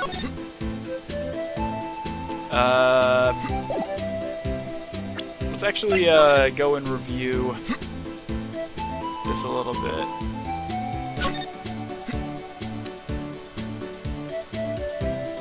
Because there's gotta be something of note here. So I need to push this again. What's wrong? You look like I do during finals. Never mind it. It's nothing. Right, do I have another thing I need to click on this? We'll see.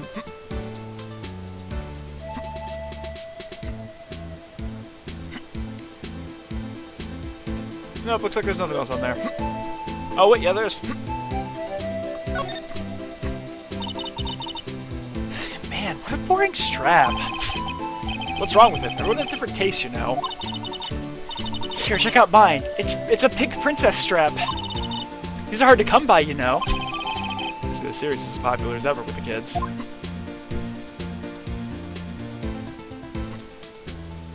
No if there's anything else of note on this at all right now. Nope, doesn't look like it. So let's go ahead and go back. And let's check this. I feel like... Oh, okay, there's nothing more on that. I was gonna go and investigate that, but looks like I don't have to. Alright, let's go and click on the car, I guess. This appears to be the car where the body was found. Looks like the lock on the trunk is busted. The crime took place in the underground parking lot at the prosecutor's office. The body was found in the trunk of my subordinate's car. Why a luxury car? It just screams, I have money to burn. Yeah, prosecutors get the big bucks. That's not actually true. Prosecutors don't make that much markedly more than defense attorneys. They just don't. B-block is through there. That's where visitors park. I can see the Lunchland car over there, far in the distance. Hey, you're right. I like the kid design at the door. I can see a cartoon cow munching down on a juicy-looking steak. Does it strike you as a little creepy? Don't think too deeply about it. You'll be fine. Yeah, that's fair. Don't think too deeply about it. Alright, let's go slide to the left. Let's go talk to our good friend the Marshal. Officer Marshal, could you tell us more about the victim? Good men always die young. Remember that, partner. Could you be a little more specific? Bruce Goodman. He was a detective, right? Well, well, aren't you a feisty doggy there now? Detective Goodman was stabbed here at 5:15. The smiling Madonna told me the tale. He means the witness, Miss Angel Star. One stab to the chest. Fine piece of work. Yes, here's the autopsy report. Alright. Death due to loss of blood. One knife wound. Died within an hour and a half of 4 p.m. Is my sister involved with the victim in any way? Funny you should mention that, Bambina. Chief Prospector Sky and Detective Goodman, they had nothing in common at all.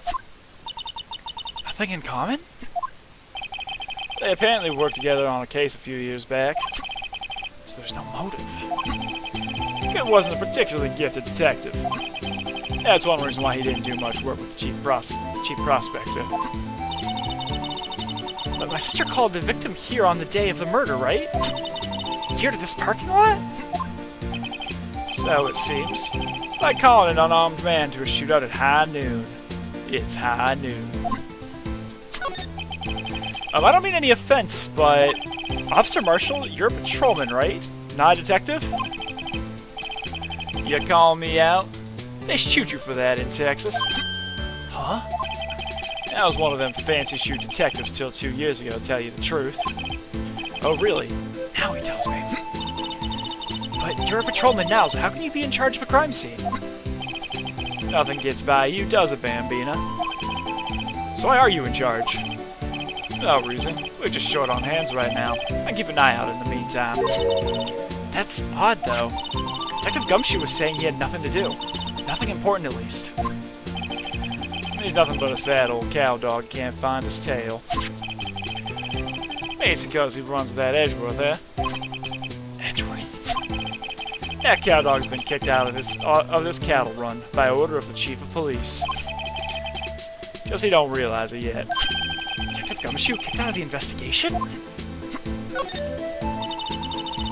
So there's no connection between Detective Goodman and my sister? That's correct, but there's a goldmine of evidence against her. And the prospectus tomorrow was none other than Edgeworth himself. I'm afraid your sister's fate is decided, Bambina. Many condolences. Officer Marshall? Yeah, Bambina? How can you say that? You and my sister, you were... There's something between this cop and her sister that I don't know about? Yeah, I apologize, Bambina. Something must have gotten to me. Maybe it's that dry wind that's a-blowing through the prospector's office. Dry wind or ill will, someone's up to something here. But who? Such about Mr. Edgeworth's been flying around for nearly 2 years now. Forged evidence and arranging testimonies, you mean?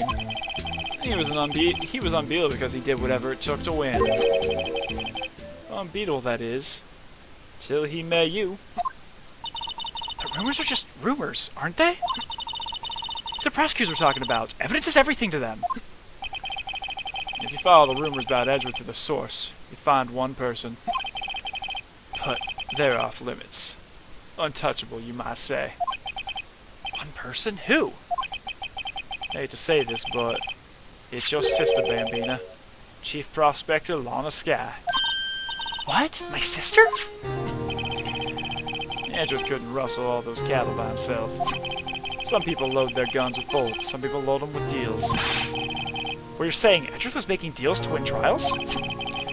Where there's gunshots, there's bound to be bullets. That's what the old timers say.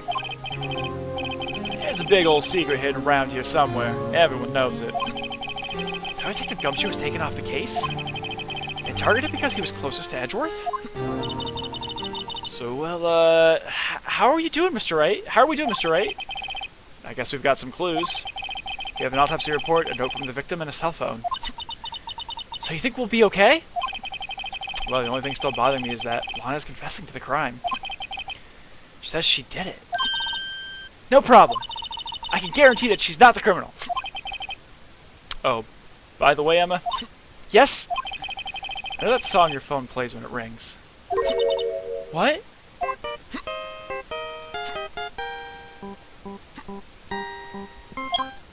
Beep! It's a Steel Samurai theme song, isn't it? That Baba TV show for kids.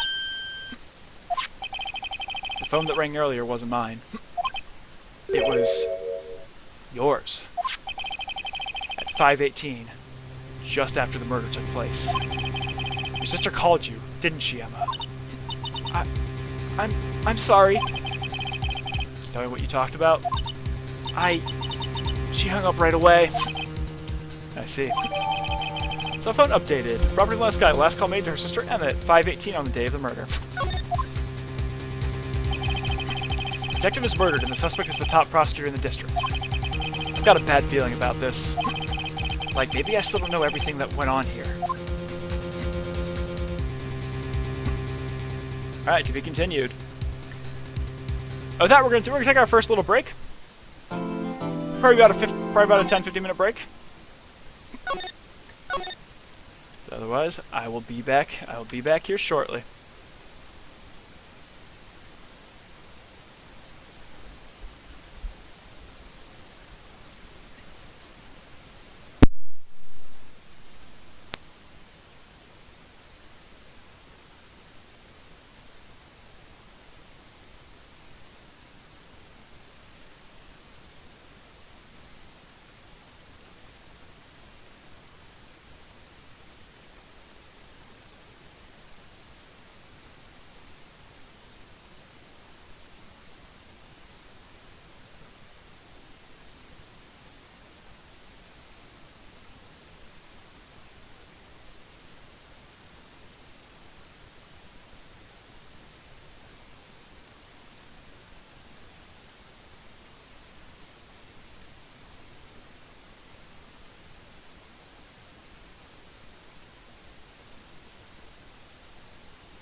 Alright, and we are back. Let's continue. Nope, I'm not going to resave another time. That's just not necessary. February 23rd, 9:34 a.m. District Court, Defendant Lobby Number 2. How'd the investigation go yesterday, Mr. Wright? Frankly, there's still a lot of gray areas. Or rather, the whole thing is one big gray area. Don't worry about me, no matter what the outcome. I'm ready to accept my fate. I believe in you, sis! Mr. Wright, let me offer you a word of advice. Yes? Defense attorneys should never believe their client. That actually is not untrue. There's a certain degree of... Sometimes it's actually a disservice to you as an attorney if you are 100% convinced your client is innocent. Because then it starts having greater stakes for you, and you might not necessarily make the right decisions from a calculating mind because you're trying to do the best thing you can to make sure your client, you like fully make sure you're not failing to get this innocent person. You're not failing in your representation because in other words, you're getting this innocent person incarcerated. So there actually is a certain degree of like you shouldn't necessarily believe your client. Now it takes it to a bit of an extreme in this, like you don't really want to like believe in your client, but you also don't want to like not believe in your client because that's a disservice to what you can do. So let's continue. Defendant is called to trial because they are suspected of wrongdoing. Never forget that. Miss Sky, you remind me a lot of Mia. There's one decisive difference between you and her. And that is... You're not a defense attorney. I think it's almost time for the trial. Good luck, Mr. Wright. My first trial without a Fae helping me. No one's gonna bail me out this time. I'll be alone in there. I have to discover the truth all by myself. Let's do it, Mr. Wright. I'll be with you the whole way.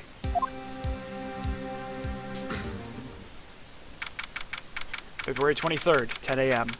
District Court, Courtroom Number 9.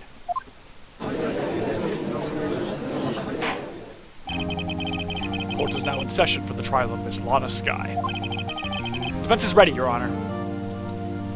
Here I am in my Phoenix Wright costume. The prosecution has been ready for a while, Your Honor. Edgeworth. It's been 2 months, but I haven't been in the courtroom since this trial. I hope that personal feelings will not be a part of the proceedings today, Mr. Wright.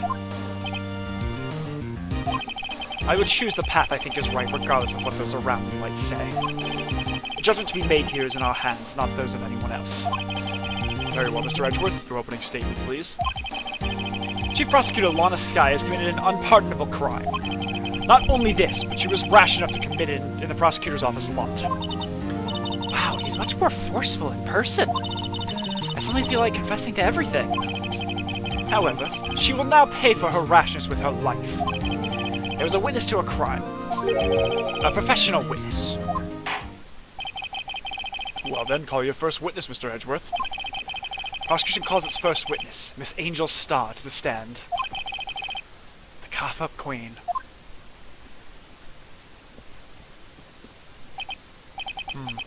Haven't I seen you somewhere? You ordered the caviar lunch, right? Oh, caviar! I've never eaten caviar before. The judge is really wolfing it down. Ah, and for you, I have a Fiesta Bowl. No, that's not her voice. Thanks. Will the witness state her name and profession? Ha, and you, sir? Did you order the fingerprint lunchbox? It's too early for lunch. Your name and profession, please. Well, Your Honor, how does it taste? This is why everyone raves about caviar. It's so tasty it hurts! I always thought caviar would taste like pickled tapioca. What the heck does pickled tapioca taste like? Name, profession, now! Me? The name is Angel Star. Don't go forgetting it. I find myself running Lunchland these days. Is that what you want me to say, Mr. Edgeworth? Very well, witness. Please describe the incident to us. Prosecution will wait. I'm not finished eating. Hurry it up! Very well, Mr. Edgeworth. As you know, we usually call on the police to provide a description of the crime. Your Honor, as Mr. Edgeworth has said to the court, I am a professional. What exactly does that mean? Until 2 years ago, Miss Angel Star was a special investigator with the police. She was a first-rate homicide detective. What? Miss Star was a detective? Aha! I know who you are! Cough up! Cough up, Queen Angel Star, Your Honor. Long time no see. Very well. You may continue with the description, Miss Star. Just who is this lady? If I might have the court's attention over here.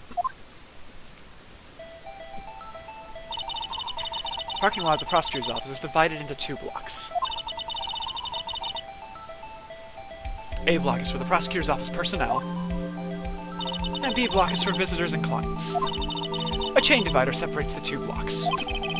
I suppose that's to keep visitors from taking up I suppose it's to keep visitors from taking up prosecutor's space, yeses?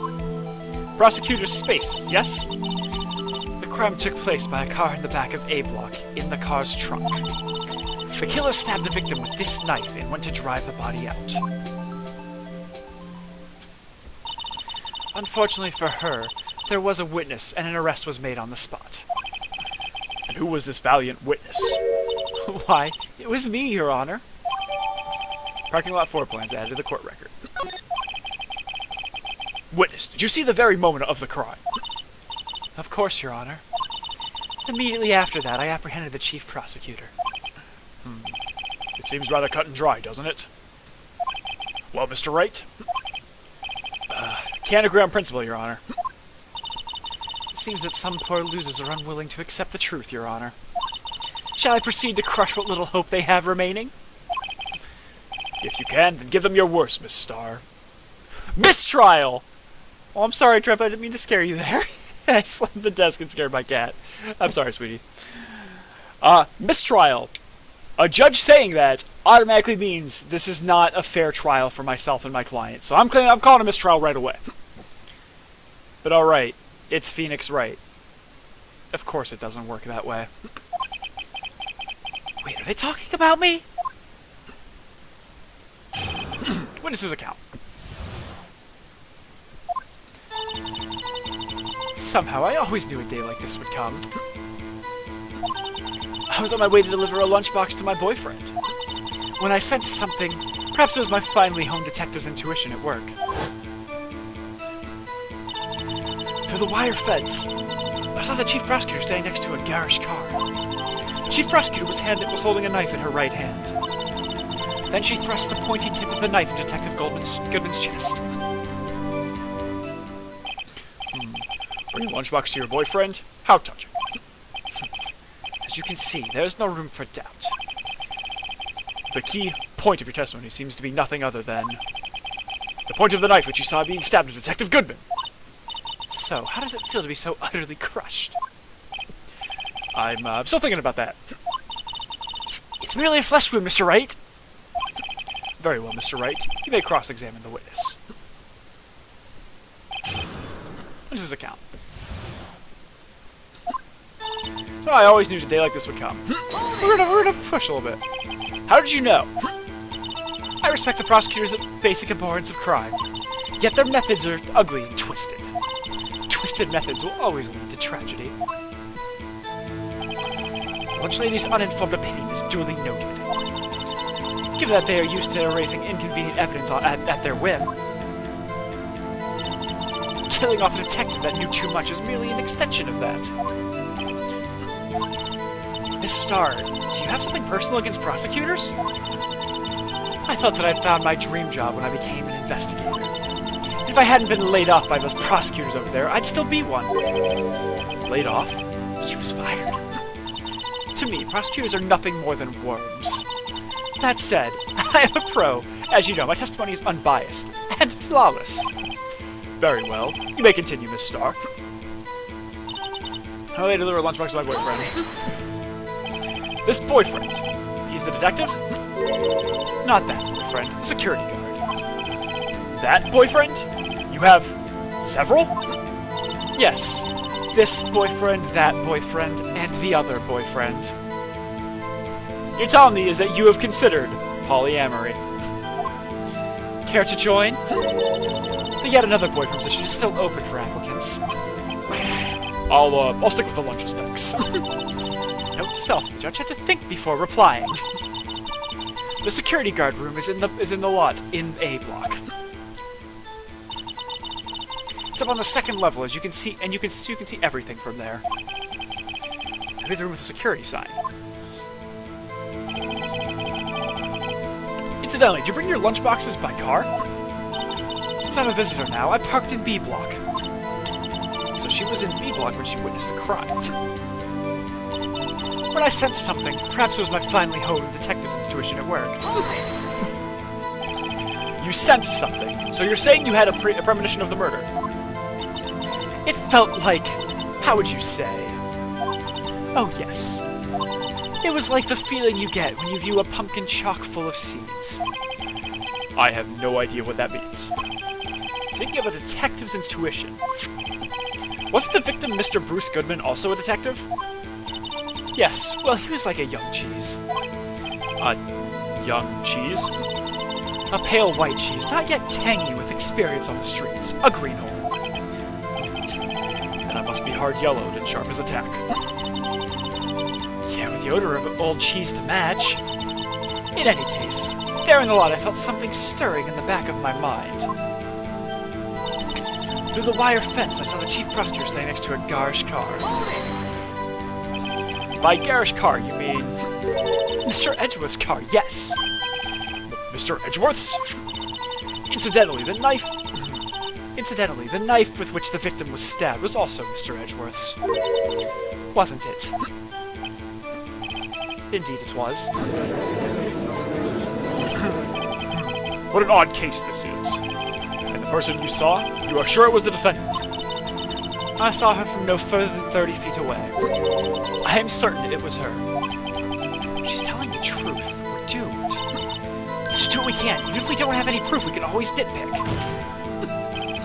Witness, in your testimony, you clearly stated the following. Prosecutors are nothing more than worms. Ergo, you are a biased witness. You might want to keep those silly opinions to yourself in the future, rookie. Huh? Rookie? Unless you're willing to risk the consequences of doubting me. I'll fry you like a fritter, crispy on the outside, chewy on the inside. That was inspiring. If I've heard that tagline elsewhere, you could cry plagiarism? I may be relegated to the lowly post of lunch lady, but my instincts are honed. A photograph. You took this. The moment I witnessed the crime, my reflexes took over and snap, I took a picture. In fact, one of my lunchboxes is rigged with a camera. I suppose that's more exciting than just hanging it around your neck. Witness, why am I only seeing this photograph just now? You think I'd show it to you? A prosecutor? Think again. My boyfriend works in the photography division of criminal affairs. Well, this is most certainly the defendant. Crime photo added to the court record. Oh, that is unmistakably Lana Skye. So what was the defendant doing at the time? Chief Prosecutor was holding a knife in her right hand. Tell me more about this knife that the suspect was carrying. Well, I'd say the blade was about 4 inches long. Is that right, Mr. Edgeworth? Is that your knife? It is your knife, after all. Yes, that is about right. Prosecutors are, by nature, well versed in the location of a man's vital organs. I'm sure it was easier than boiling an egg for my egg salad surprise set. You can't testify as to her ability to kill an egg. I mean a person. Perhaps a chicken salad set would have been a better metaphor. So the defendant was holding a knife. What then? Then she thrust the pointy tip of the knife into Detective Goodman's chest. Tell the court why you didn't try to stop this crime. You didn't see her raise the knife to strike, no? The defense has a point. Unfortunately, by the time I realized what was going on, it was already too late. Too late? Yes, the next moment. The Chief Prosecutor brought down the murder weapon. I see. It's only a flesh wound, Mr. Wright. We can make it. You said that before. Anything else? Scientifically speaking, Miss Starr's testimony is flawless. Sounds pretty fatal to me. Except it's not. What do we do? Is this it? Is my sister guilty? Let's just keep our heads cool and press the witness a bit, shall we? For some reason, having her panicking next to me makes me calmer. Don't smile like that! Well, so, one thing for sure was that I have evidence to present, because the autopsy report, but it said, I believe we had one that was stabbed in the stomach, I think. Yeah, possible for just, for just one, okay. Because I remember there distinctly being a stomach at one point here.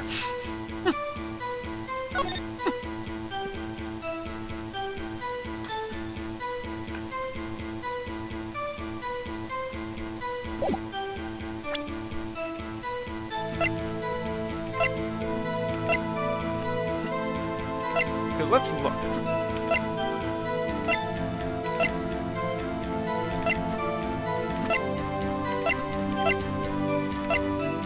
So I'm trying to think, because I feel like there was like some discussion of being stabbed in the stomach, not the chest.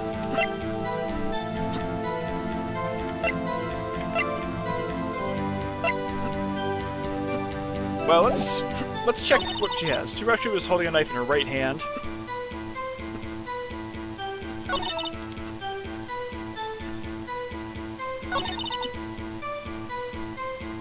I don't think any of this is necessarily super effective.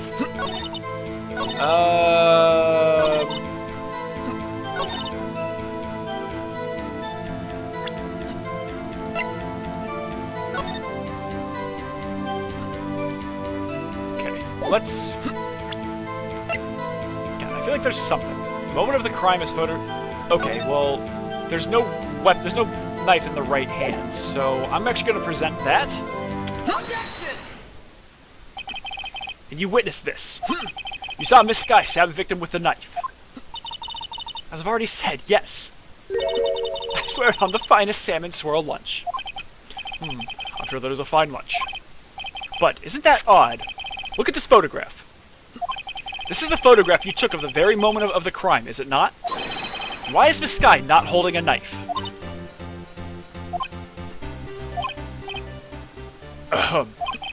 Mr. Edgeworth, your thoughts? Objection.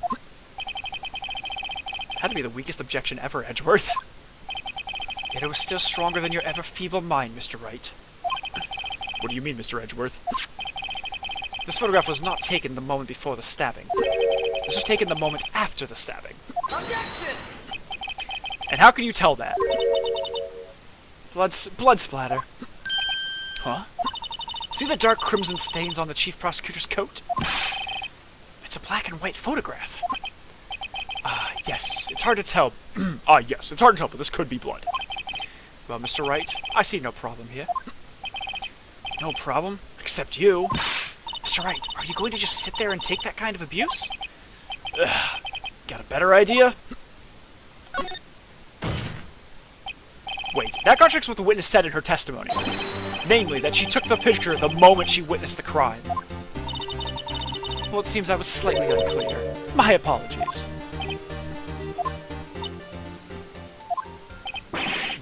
That's it? If you run out of lunch, you order seconds. Problem solved. If you don't like it, try ordering the jumbo-sized lunch from the get-go. Good advice. I'm not sure I understood it, but good advice. I didn't have time to stop her. Prosecutor Sky was cold, calculating, like a robot. She killed without pain or remorse. It was a premeditated murder. Premeditated? How do you know? Look at the Chief Prosecutor's hands in that photograph. Well... Are those... gloves? Surgical gloves made of thin rubber, most likely. Why would she have those on? If it was not premeditated, she would not be wearing those gloves. Warg! These gloves do seem to tell a tale of premeditation. Premeditated murder, a serious offense. Witness, add this to your testimony. Murder's planned, rubber gloves prove it. What if she was just in the habit of wearing gloves, like driving gloves? Yeah, that was kind of... The gloves were admitted as evidence when the defendant was arrested. They were rubber gloves of the kind used for autopsies. In other words, when the Chief Prosecutor came to the crime scene, he came to do murder. It's the only possible conclusion one can make. Everything was planned. It was a premeditated crime. Grrg! Impressive. I'm sorry they took you off the force, Miss Starr. This is bad. She's got them thinking this was all planned. She can prove this claim the trial's already over. I've got to think of a way to show that this wasn't premeditated. It's only a question, Mr. Wright. We can make it! You said that before. Anything else? Scientifically speaking, Miss Starr's testimony is flawless. Sounds pretty fatal to me. What do we do? Is this it? Is my sister guilty? Let's just keep our heads cool and press the witness a bit, shall we? For some reason, having her panicking next to me makes me calmer. Yeah, okay, I've read that one already. So let's take a look at what evidence we have.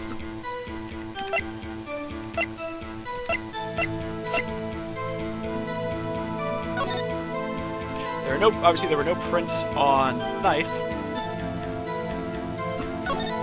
We actually get the, supposed to be the victim's blood, right? Either that or Edgeworth cut himself. Okay, so that's... already gotten that.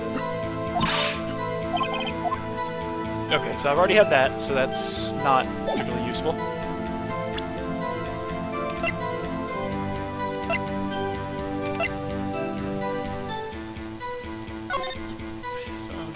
Forward 530, cause of death, loss of blood from chest wound. Assessment, wound was caused by a 4.5-inch knife, a single stab wound was found. Okay. That's coming. I know it's going to be coming useful at another point. Okay, that's still not super useful there.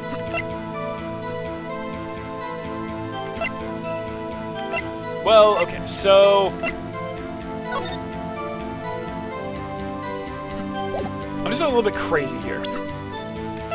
So that's kind of what the game sometimes wants.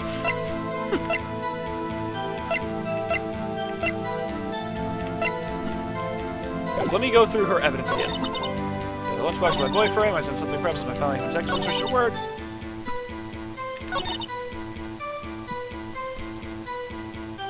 I think I'm gonna get penalized from this, but I'm gonna use the cell phone to basically say it probably wasn't premeditated because she called afterwards. I'm pretty sure this is not gonna work, but it's what I think I need to do right now. Your Honor, what do you think about the witness's statement? I'm not sure I follow. It clearly contradicts the, I thought... Okay, that's, I kind of thought. You don't sound very convinced, Mr. Wright. Objection overruled. Yeah, that was kind of... Okay, I'm not surprised. Oh. Oh, no. Whoops. I hit the wrong button. Because let's look through this. So... Well, okay, so let's look at the parking lot floor plans.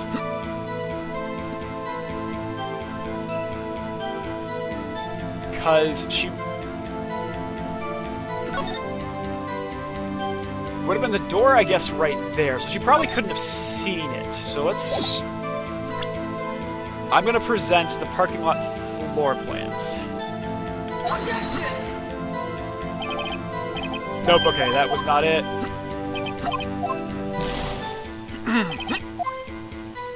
But, okay, wire fence.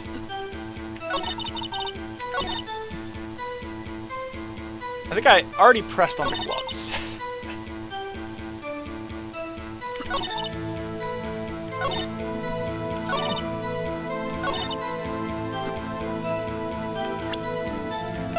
There's gotta be something I'm missing here.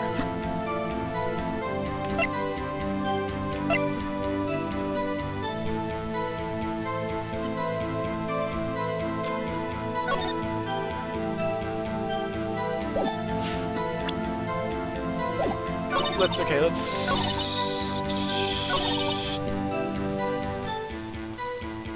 already pressed this, I think. What if she was just in the habit of wearing gloves? Oh, nope, okay, yep, I already did that one. I thought I had, I was just, like, trying to remember.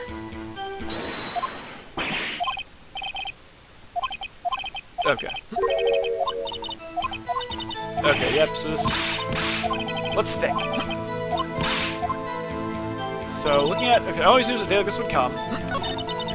They deliver a lunchbox to my boyfriend. I sent something present my fine tone situation at work. Wife finds out the chief prosecutor standing next to a garish car. Murder was planned. Rubber gloves to prove it. Okay, so we have the ID. There's the Edgeworth's knife. Parking stub. With an hour and a half of 4 p.m.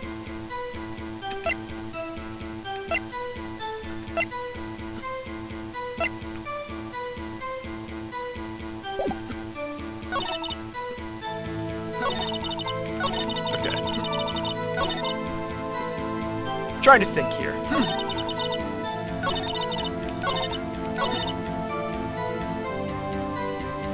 Again, I think I'm gonna lose this one, but I still have some work to go, so I'm gonna use the autopsy report.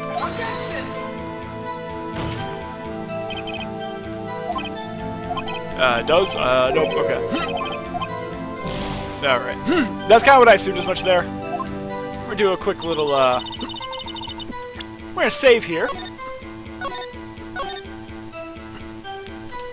But I'm missing a step. This... I know I'm missing a step here.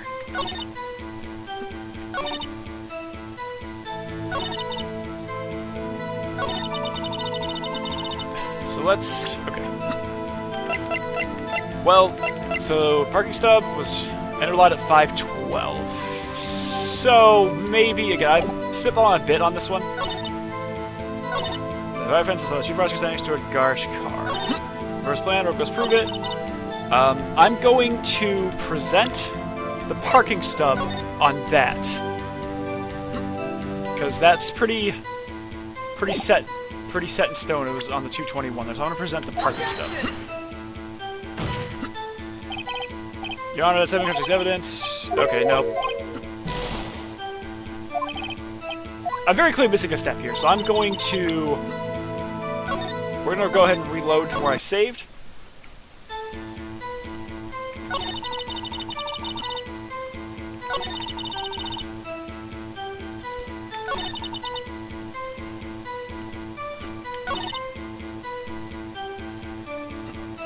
Like, I was in a day like this would come really is not useful in any way, shape, or form.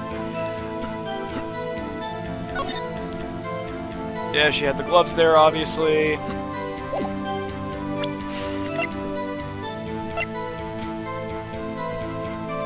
Cell phone is not useful currently. I don't think Goodman's note is super useful right now. I'm pretty sure the blue badge panel is definitely not useful. It will be later, but I know it's not right now.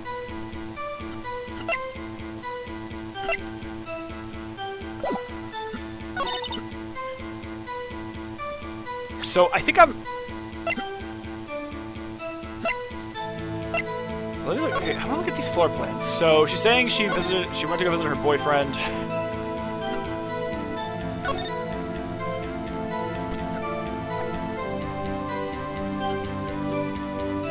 Because this seems just... he doesn't seem useful.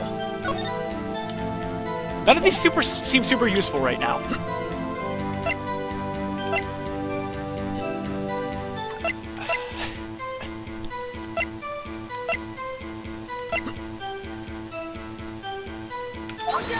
I'm pretty sure the parking ticket's not going to be useful. Nope. Okay, didn't think so. Okay, I have one more try again. I've saved, so it's not a big deal. Did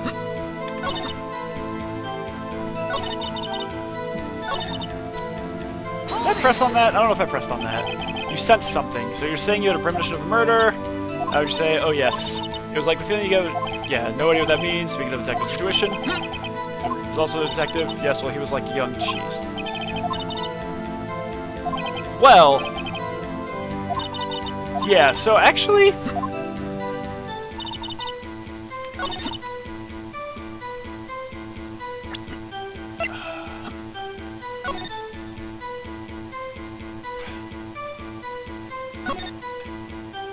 got a name and ID number written here. Sergeant. Yeah, he's a sergeant, so he would he's not new. So that's the contradiction right there.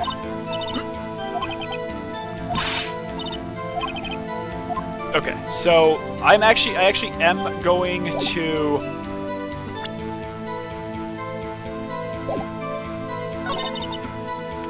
yeah, I'm gonna go ahead and present the ID badge to prove he was not a young cheese. Nope, okay. Alright. Whoops, that didn't go so well. Yeah, I'm gonna have to reload. So let's just go ahead and, on this guy. Guilty, yeah. That's expected. Alright.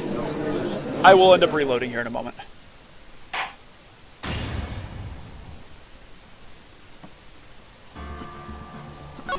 Yeah. Because obviously, like, I loaded, you know, I sewed some time. Murder's plan, rubber gloves prove it.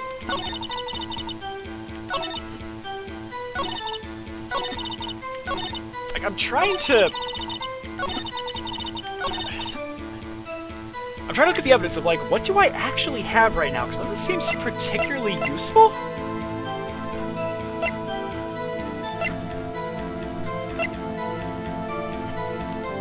The Autopsy Report wasn't beneficial there. So that's when I tried.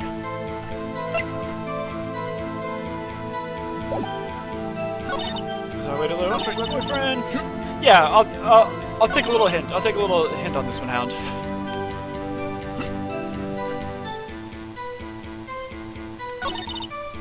Because, like, I'm trying to see, like... I think I know the steps I need to take in the future. But right now, it's like, okay, what is the step I need to take to get to that next one? Because I know that's how these games work.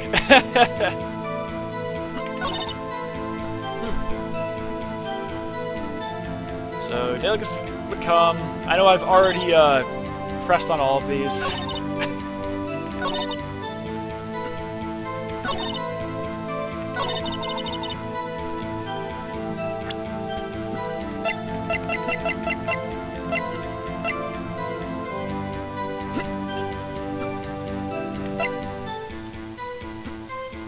Okay, that is. I see where you're going with that, so I will present. So I think presenting that photograph might actually work because it doesn't have the knife in it.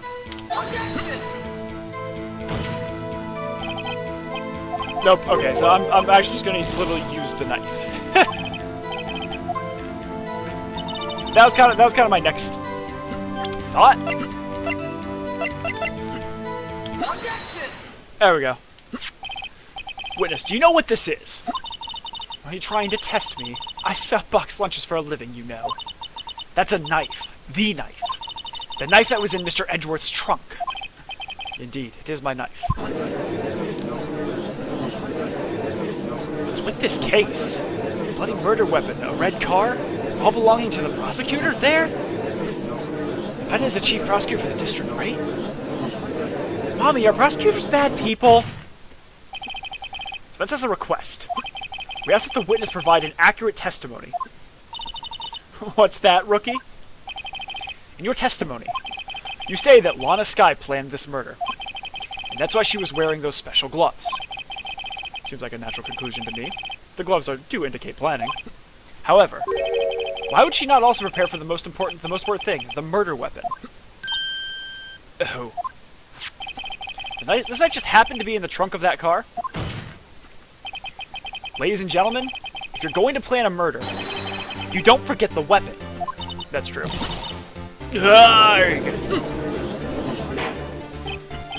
Order! Order! Order! Great, now the tide is turning in our favor. Great, show, Mr. Wright. My sister's as good as free. What you got here, Edgeworth? Right. I believe the next lunch you'll be eating is humble pie. What? I hope you weren't deluding yourself into thinking that the tide has turned. Not over such a trifling detail. But this shoots a hole in the whole premeditated theory. Pah! The prosecution could care less if it was premeditated or not. The only one who seems to care is that lunch lady over there. The defendant Lana Skye murdered a detective with a knife. That is the only thing the prosecution need to prove. Nothing else. Well, not exactly. So, depends what type of crime you're going for. So, in every criminal case, every crime, and every charging, there are two things that are necessary. That is the actus reus and the mens rea. The actus reus is the action of doing it. The mens rea is being in a bad state of mind. But a lot of different crimes are different intent. So, like, sometimes you have, like, a specific intent crime, which is, like, you have to... Like, a burglary is a classic one. The specific intent of a burglary is you have to break into a home with the express intent to commit a felony. It's a specific intent because you have to have the intention of committing the felony. Murder, premeditated murder, is you have to have the intent to kill the person, or, you know, several factors kind of get factored into, like, a felony murder conviction or something like that. If they're trying to charge her with murder, then yes, they'd have to actually prove that she did this with a bad state of mind. If they're just going for, like, a manslaughter, or then that would be, like, the only thing I need to prove is that they died and the person did the killing. They don't have to prove the intent of that, because that could just be, like, it's a general intent crime, so any intent of the crime there is fine. Very good, Mr. Prosecutor. I suppose you think you're clever now. But you know as well as I do that she planned on killing him. It was planned. If it wasn't, why would she have been wearing... I believe I'd like to hear your testimony again. Witness, please tell us only what you saw, not what you thought. How dare you? My powers of deduction are not to be underestimated. Really now? Angel's deduction. Lana Skye intended to murder Detective Goodman. That's why she called the victim all the way to the prosecutor's office.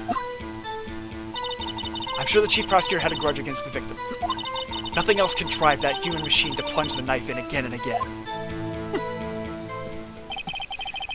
The victim was summoned from the police department to the prosecutor's office. Does sound a lot like premeditation, doesn't it? So if I ordered a pizza, does that mean I'm planning to kill the delivery boy? In any case, the defense may now cross-examine the witness.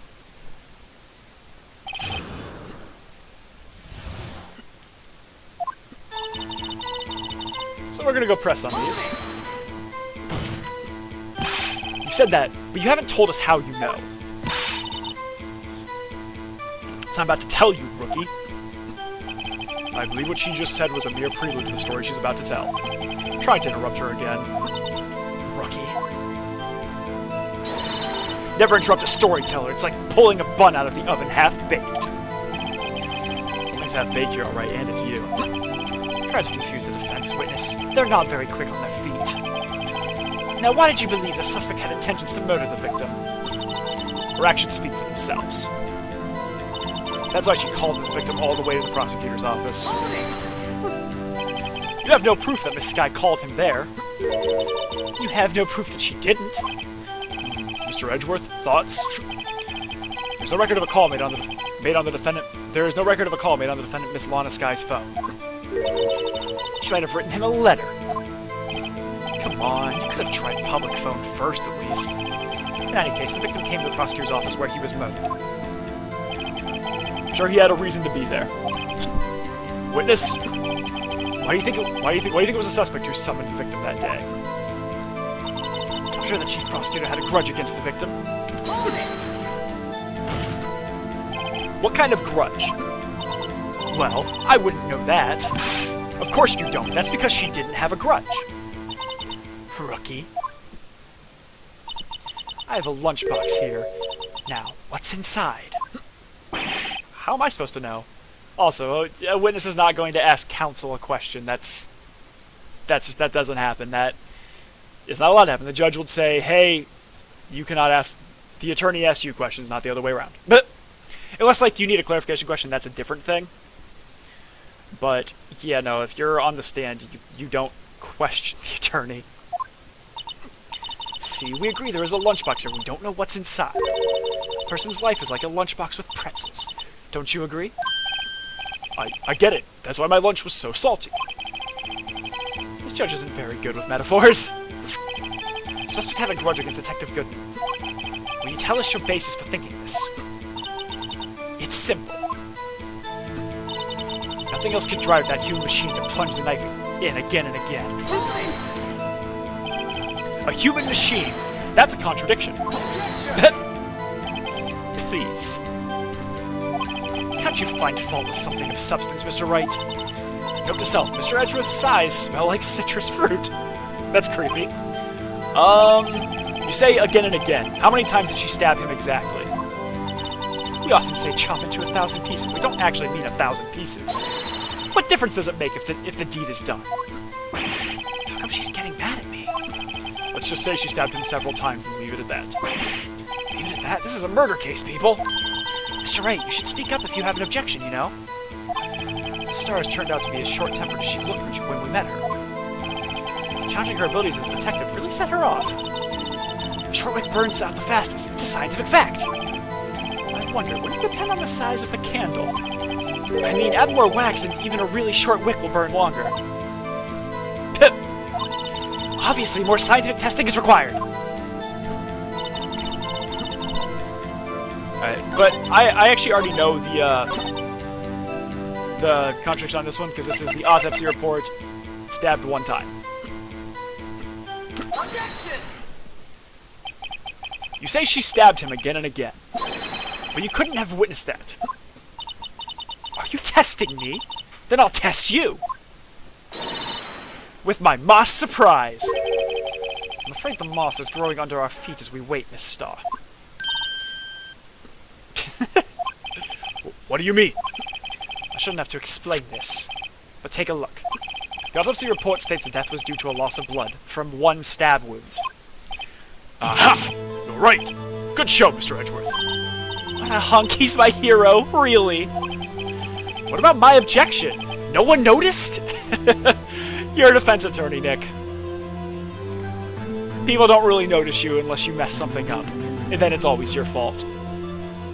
That's why habeas petitions exist, and appeals. Well, witness? You got the crime scene set, right? Oh, thanks. I always believed that no one could ever mistake ketchup for blood. But now I realize that such mistakes are possible. So, you're saying you mistook something for blood?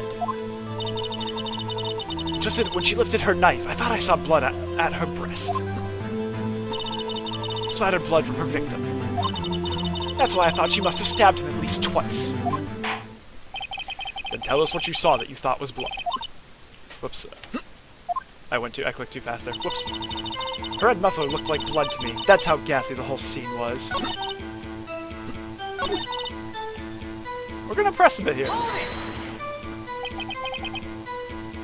Her red muffler. Yes, like a scarf. The chief prosecutor always wears one around her neck. She can be easily hanged at a moment's notice, I suppose. She's right. Miss Skye was wearing a red scarf, wasn't she? But wait. Is it odd that you mistook that for splattered blood? Well, people often mistake my beard for a bib. Does kind of look like a bib. Judge with a bib. That's why this place feels so much like kindergarten sometimes. Actually, I think I saw some traces of blood on her chest. However, the autopsy report is clear on this matter. There was only one knife wound. Apparently, Miss Starr isn't entirely sure of her own testimony. Mr. Wright, this is our chance. Chance for what, I wonder? Miss Starr has turned out to be as short-tempered as when I met her. Challenging her abilities, detective. Yeah, okay, I've read this part before.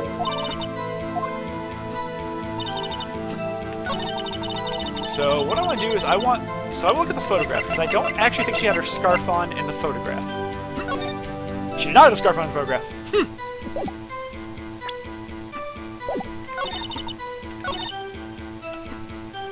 So I'm going to present that.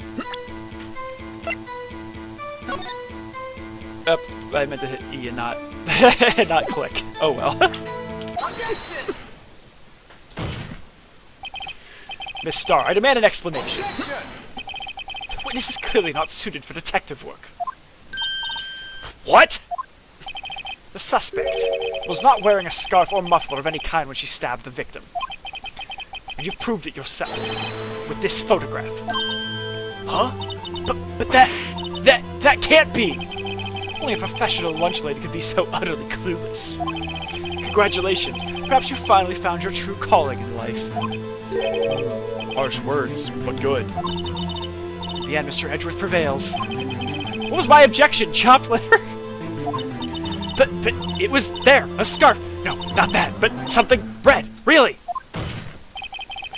Well now, where were we? The witness has given us an entertaining interlude, but back to business. What? Very well, witness. Continue your testimony. You saw the crime and apprehended the suspect. Tell us about that. Very well. I do remember some things accurately, at least. Although we couldn't shake the most important part of her testimony. Most important part? The part where your sister stabs the victim. Sex testimony might just be the moment of truth. Apprehend the suspect. After the murder, the suspect attempted to run behind a partition off to her side. I quickly caught her, explained her rights to her, and arrested her on the spot. Ah yes, when I arrested her, she mentioned the muffler. That's what had me confused in my earlier testimony. Chief Prosecutor made to escape, but against Angle Star, resistance is futile. You are quite determined about this scarf, aren't you? I strike like a snake and bite like a cobra. That's me, Angel Star. That wasn't a very good metaphor. First of all, a cobra is a kind of snake. Don't bother with details unless you want to get bitten. No thanks. Note to self, Mr. Wright is weak against poisonous snake bites. Clearly, Phoenix Wright is a grass-type Pokemon. Chief Prosecutor tried to resist, but her efforts were in vain. She knocked my hand aside, kicked over an oil drum. An oil drum? Hard to imagine. Oh, she's beautiful, but deadly. A predator, this one. A leopard woman. Rawr. I apologize for doing that. I do apologize. Very well, Mr. Wright. Your cross-examination, if you will. Apprehend the suspect. After the murder, the suspect attempted to run behind a partition to her side. I quickly caught her, explained her rights to her, and arrested her on the spot. I guess I arrested her, she mentioned the muffler. That was had me confuse my early testimony. They escaped, but again, against Angel Star, which is just futile. Resistance is futile. I'm gonna actually save really quick here as well, because I really don't want to go through any of that again. Alright, so let's just press. So where is this partition on the floor plans? I'm sure she means this wall next to the car. Oh, I'm sure she means this wall next to the car. That's right. There was a wall there, about 6 feet high. She was obviously trying to hide herself. Quite a natural thing for a criminal to do. What did you do then? Quickly caught her, explained her rights to her, and arrested her on the spot. You say quickly. Were you close to the suspect? As I just said. I was only 30 feet away from her the whole time.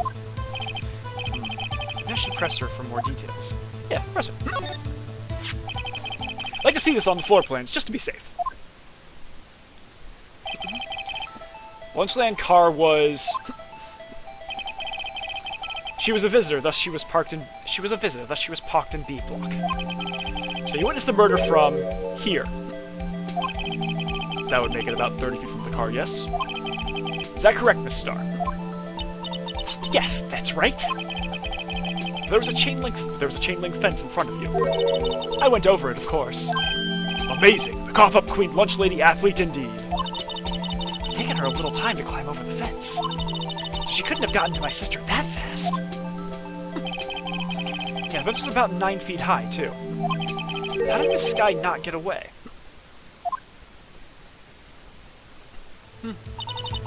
Ah, yes, when I arrested her, she mentioned the muffler.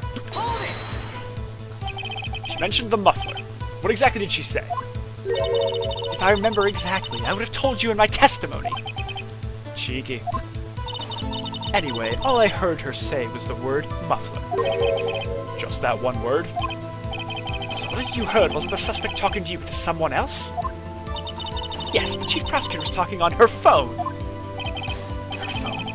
She can't mean... By phone, do you mean this cell phone discovered at the crime scene? Yes, ultimately. Ultimately? My memory is like a salmon heading upstream, you see? No, the court doesn't see Miss Starr. The chief prosecutor first attempted to use the phone hanging on the wall. On the wall? That's right. Near the car. There was an emergency phone on the wall. Apparently it was out of order. So she used her cell phone? Indeed, the emergency phone was out of order that day. Good witnessing, witness. Good witnessing? Whatever happened to good testifying? You should of course add this to your testimony. The things I do to please this rookie defense attorney. Word muffler was overheard during the call made to Emma at 5:18. Saw how she tried the phone on the wall, but had to use her cell instead. Do you think you could restate your testimony for the court? Aha! I was going to ask the same thing! I'll only say this one time, so listen close, rookies.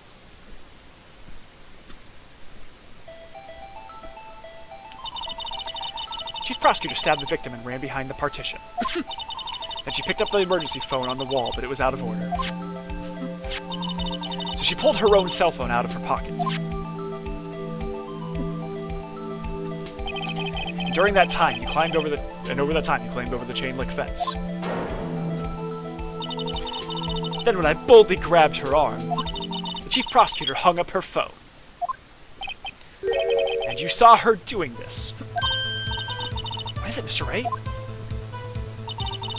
Chief prosecutor made to escape, but against Angel Star, resistance is futile. She made to escape? Can you be more specific? She brushed aside my hand and ran. It was a terrible sight to see, like a dollop of lard on a pâté of foie gras. Huh? She even kicked over an oil drum at me. An oil drum? There was an oil drum lying on its side at the scene of the crime. But it's strange. What's that? If she wanted to escape, why didn't she run the other way? The other? Ah! The parking lot entrance. That's right!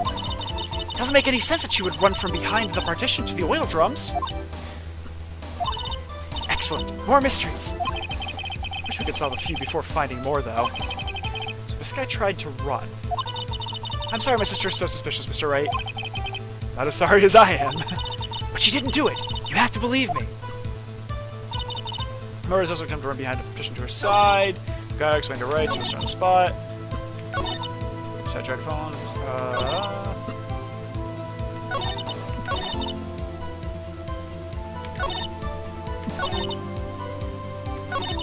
Alright, let's think. Now let's also save, because I think I'm probably going to be incorrect a few times on this. I'm not save scumming, necessarily, but I'm like... thinking that I might be incorrect on something I'm trying to do. So let's look at what evidence I have. There's Is bad. Goodman's ID. King of Prosecutor's Trophy. Edward's knife. Parking stop.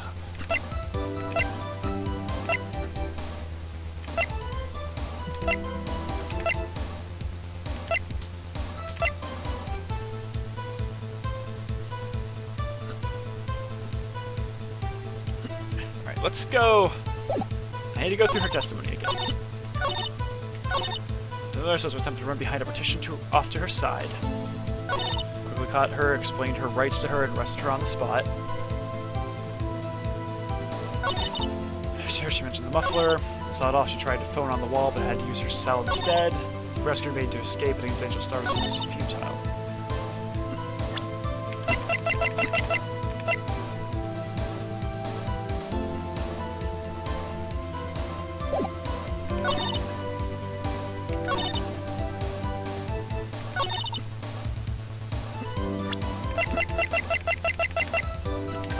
Let's look at the parking lot floor plan.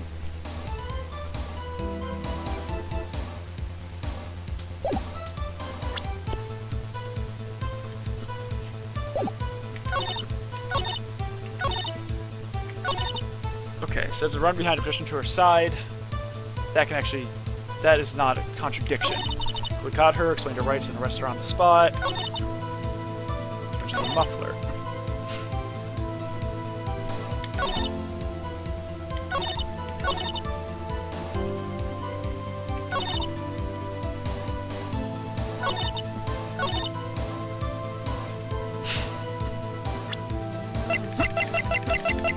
I feel like the cell phone is what I kind of need to use. And I know this is going to be incorrect, so I know I'm going to have to reload. Yep, that's what I thought. I was like, okay. We're just go ahead and reload that. I'm not going to bother going through the... Said guilty. I was pretty sure, like, okay. Tried to phone a wall. Chief Prosecutor made the escape against Angel Star. Resistance is futile.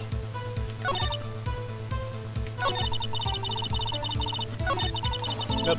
Okay, so...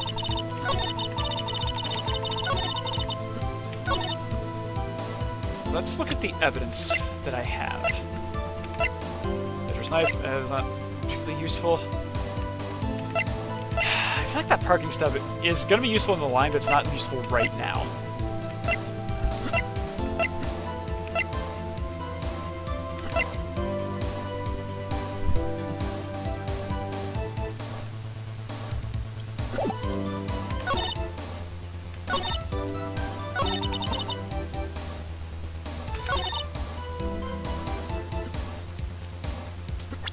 I'm gonna try and present the parking lot floor plans. Nope.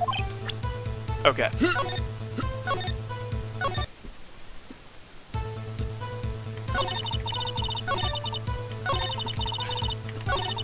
Okay, so I'm trying to think. Had to run behind a petition to her side.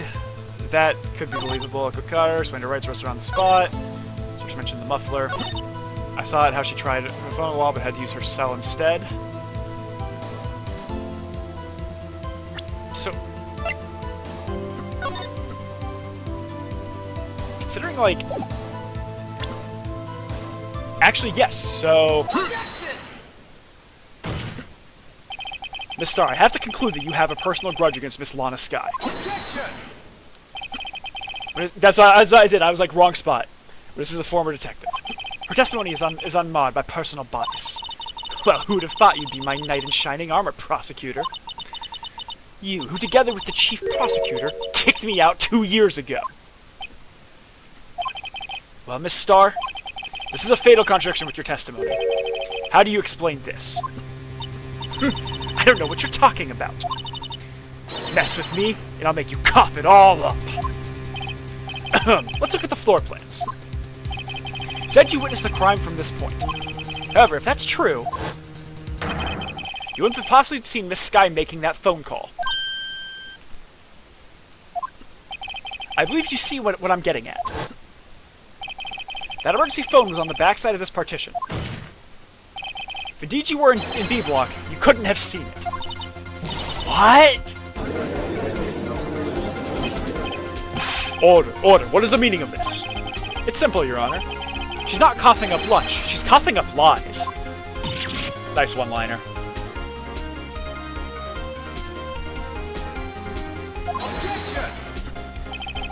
It's quite a claim, Mr. Wright. Perhaps you will allow me a question. Tell us exactly what lie this witness has told the court. So the counterattack begins. I can't afford to get this wrong. The witness lied about... I think what she saw. She lied about what she saw. In other words, she didn't see Miss Sky using that emergency phone. It does seem hard to imagine how she could have. Very logical. What's the matter, Star? Cat got your lunchbox? Mr. Wright, I hate to bother you while you're celebrating your victory, but why would Miss Star lie like that? Huh? Why would she say that my sister had tried to use the phone but failed? Doesn't make any sense. Why lie about something so insignificant?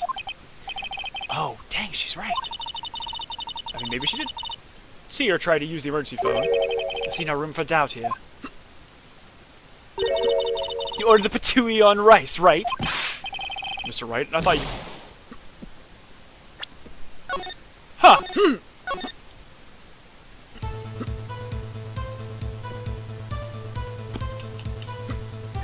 Let's go ahead and, let's go back really quick. Because I think that was the, yep.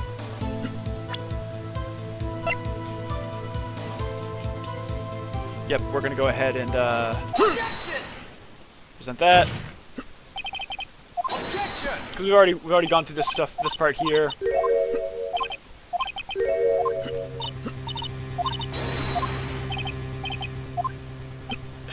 Again, I can skip through this right now.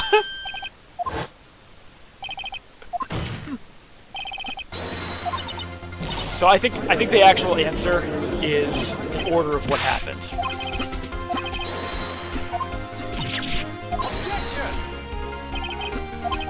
All right. So I think it's the order of events. She lied about the order of events. This guy used that emergency phone before the murder. I see. I hadn't thought of that. That took the wind out of her sails. Mr. Wright? Oh, really? Really? Oh, wait. Why would anyone use the emergency phone before the murder? Huh? Because Lana's the one who saw the murder happen. Just when you think he can't sink any lower, he amazes us. I applaud you, Mr. Wright. You ordered the orange peel lunchbox, right? Oh, interesting. I really thought it could be the order of events because it was like she was the one who killed him, which is, whoops, like she was the one who tried to kill him, which would explain why she lied with that. Oh well, whatever. So let's go ahead and go through this whole process again.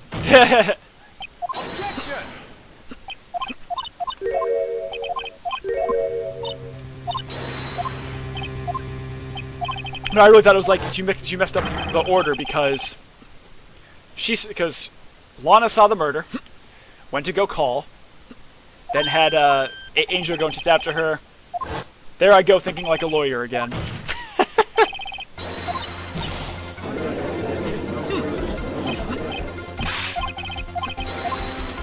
All right, so we just. It clearly is, you know. This is the only thing she has, so it's where she saw it. Miss Sky tried to use the emergency phone, but it was out of order. What is significant about this fact? Nothing. Therefore, it would be pointless for Miss Star to lie about it. Pointless to lie, I see. But say the witness did actually see Miss Sky using the emergency phone. It would mean Miss Star witnessed the crime from a different location. Different location? Now there's a pointless lie if I ever heard one. Before you call my lie pointless, at least let me tell it. Let me ask a question to our clever wordsmith, Mr. Wright. Just where was the witness when she saw the crime? The testimony we've heard until now points in one direction. The place from where Miss Sky witnessed this crime was here.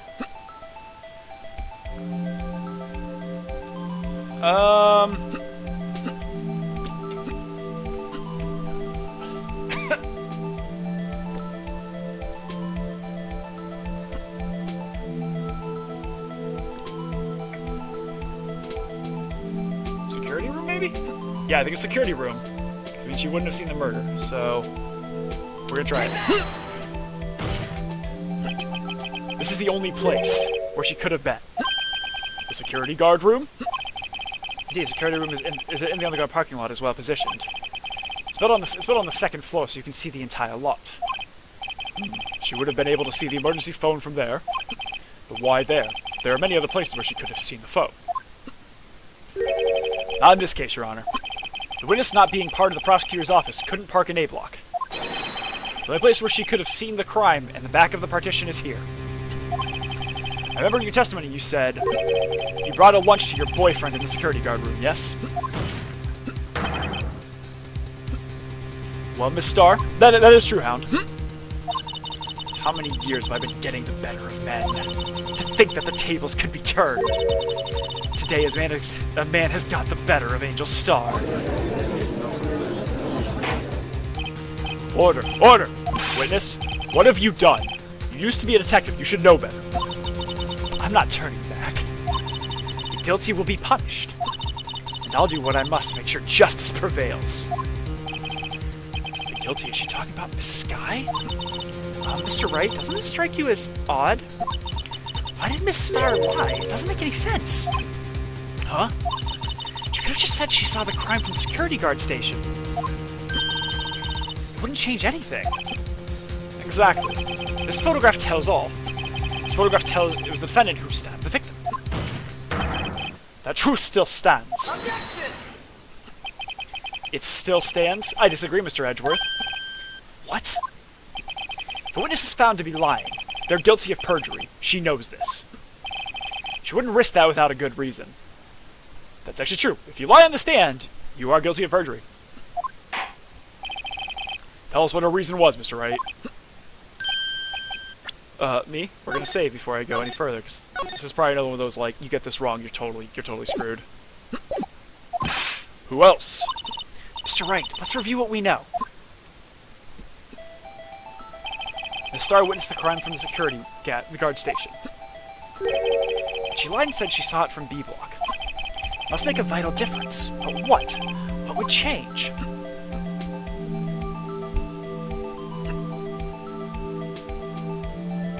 I think actually the angle of view to the crime.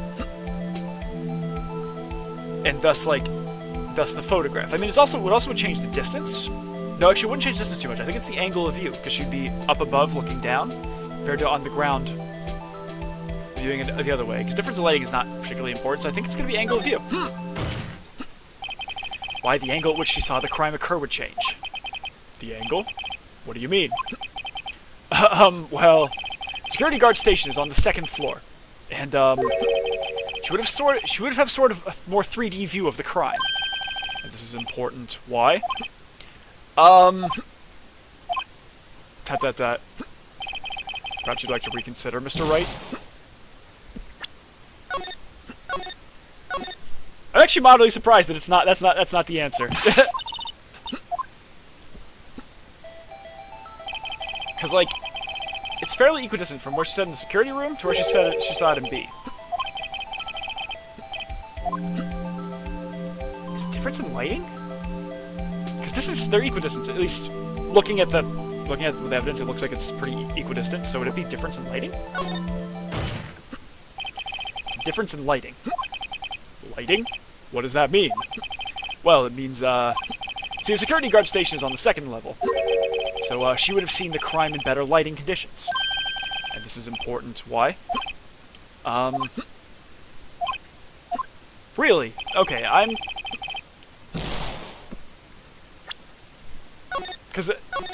guessing it's because the image on the screen is not...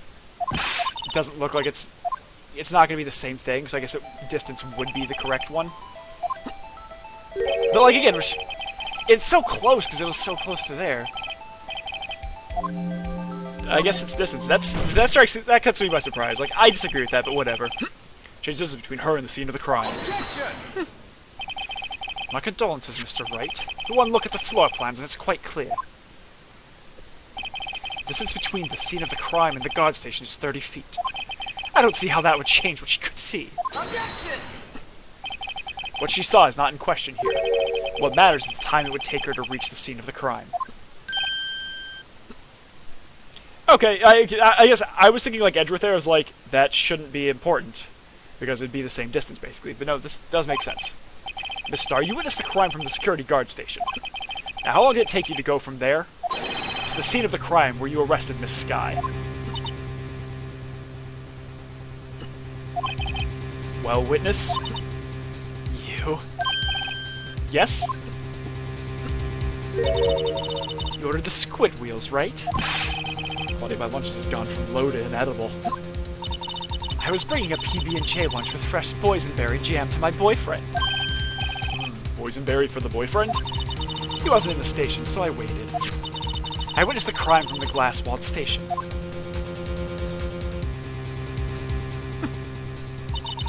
Before I knew what I was doing, I found myself running towards the scene. But the door was locked. I couldn't open it.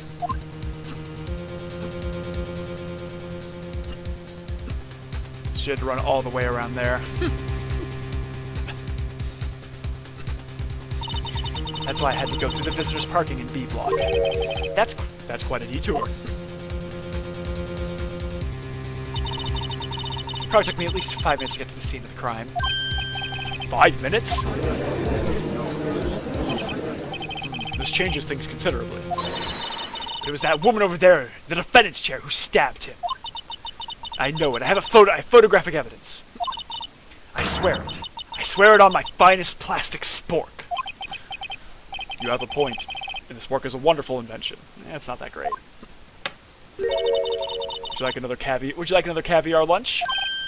Absolutely. Uh-oh. Mr. Wright, you have to do something. Do you have any evidence to stop this? Yeah, but raise an objection. Objection! 5 minutes between the witnessing of the murder and the arrest. Think about it. You could make pasta in that amount of time, if you like it al dente. I've got lunch that tie pasta into knots, rookie. A 5-minute blank. Isn't that strange? Strange? If you were a criminal, what would you do with 5 minutes, Your Honor? Well, I guess I'd flee the scene. Hey, don't get the wrong idea. I didn't kill anyone. I wasn't saying you did, Judge. You have the instincts of a killer. You would run, but this time was different. Miss Skye dawdled at the scene of the crime. She even had her picture taken. No true criminal would act this way. It's inconceivable. Inconceivable! Yarg! I love those scenes. They're great. Well then, it seems we've come to the end of this testimony. The witness has a grudge against the defendant and a blank in her testimony. Mr. Edgeworth, is the next witness ready to go? Unfortunately, I appear to have overestimated this witness on account of her professional history. We did it! We screwed that can shut, Mr. Wright. That was too close. I'm afraid that the cough-up queen has been dethroned. And with that, court is adjourned.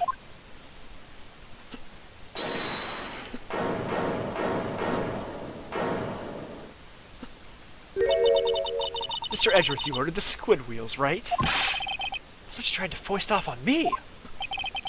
I prefer to not take the defense team's leftovers. Anything else to say? I might be able to save you. I have decisive evidence. What was that? Is this another one of her trick lunchboxes? My apologies, but we have no further questions to ask of you, Miss Starr. Is this your jumbo lunchbox? Woohoo! A triple-decker! Out of deference to the witness's determination, I'll allow one more testimony. Let's hear about this decisive evidence. Like the Lunchland motto says, you won't be disappointed. What's she going to pull out of her lunchbox this time?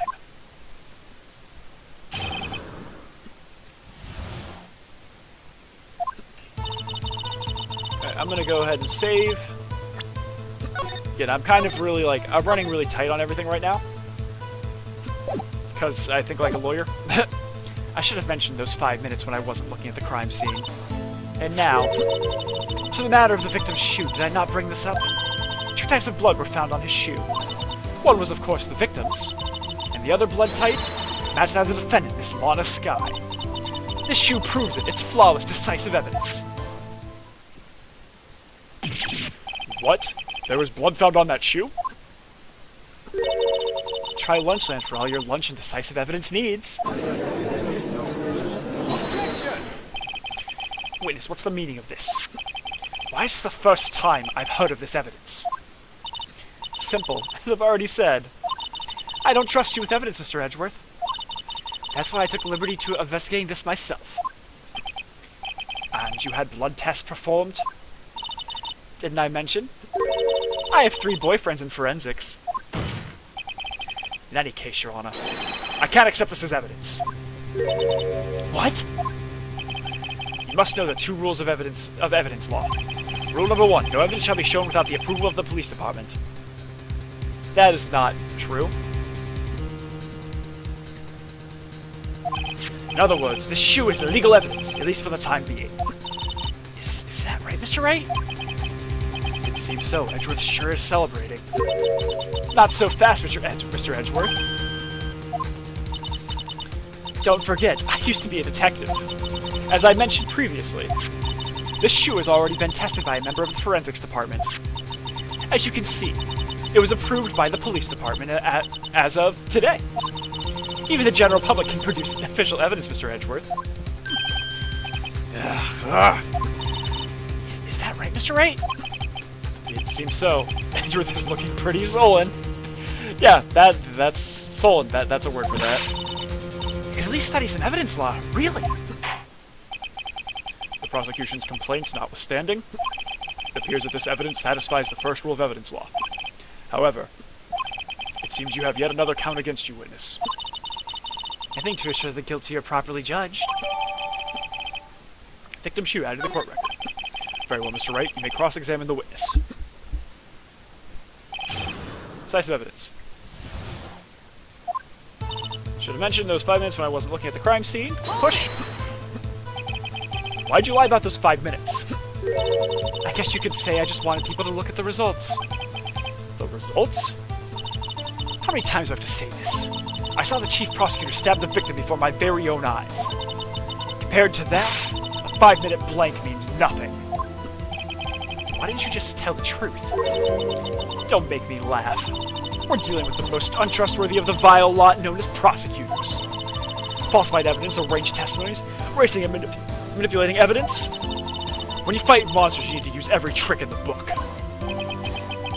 This when the suspect is admitting she did it? False testimony is the most despicable crime of all, Miss Starr. Let's just get this over with. Do a little quick save here.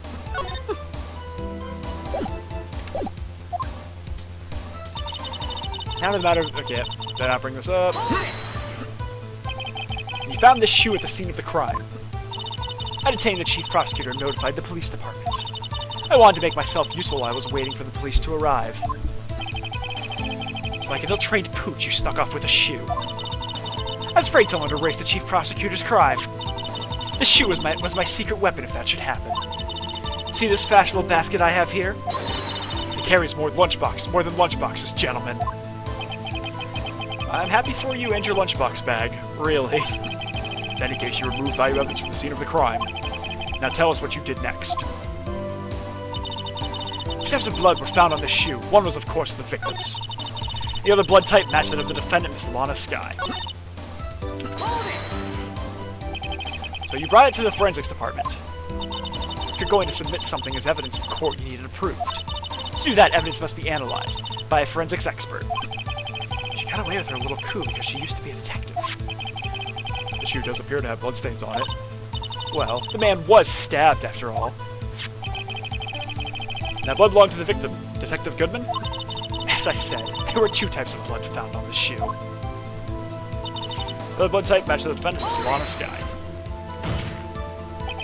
You can't say for sure the blood belonged to the defendant with a blood test. You claim to know something about blood tests, rookie? Huh? Well, speak up! Well, blood comes in 4 types, A, B, O, and AB. However, you can't tell from a blood test whether murder was committed in cold blood.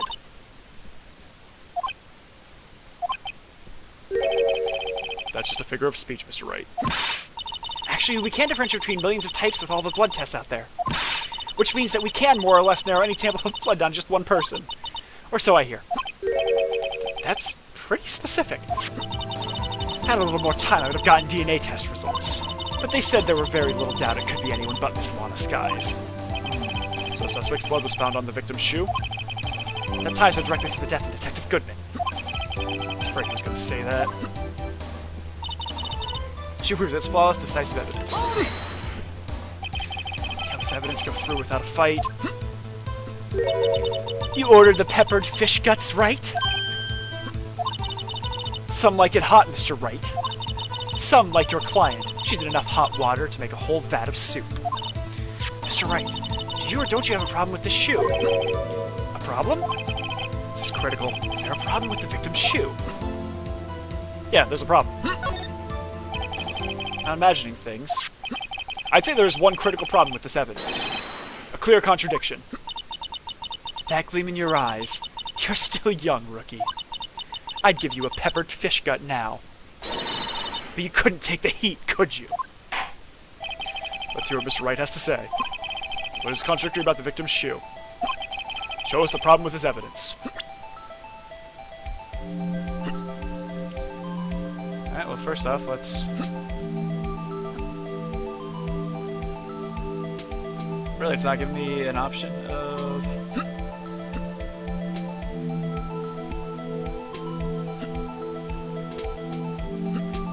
Oh, okay, I see what I have to do.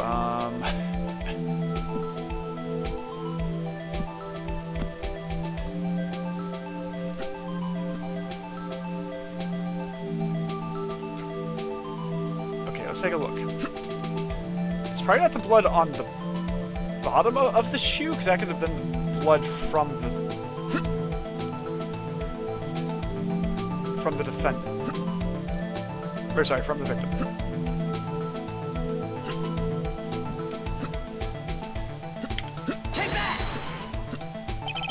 The problem with this evidence is here.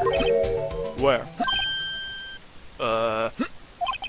Take that finger and point at your own head, Mr. Wright.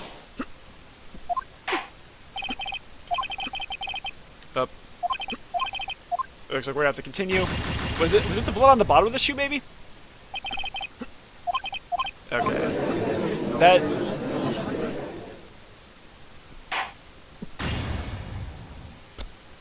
We're gonna let's try that again. This has been the hardest trial so far, which I guess makes sense because it's the last one.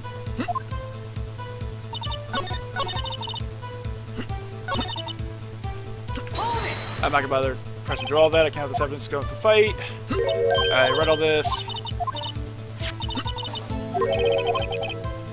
Yes, there's a problem. Let's go ahead and save here.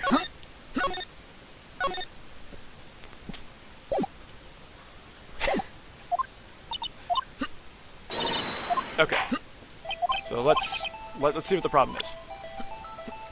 I think the problem could actually be the bottom of the shoe. We'll see. Take that! I wonder if you noticed. There's blood on the bottom of this shoe. Don't mess with me, rookie. Or it'll be your blood on the bottom of my shoes. Indeed. There is quite a bit of blood on the bottom of the shoe. It makes sense. The victim was stabbed with a knife. What could possibly be contradicted about blood at the bottom of his shoe?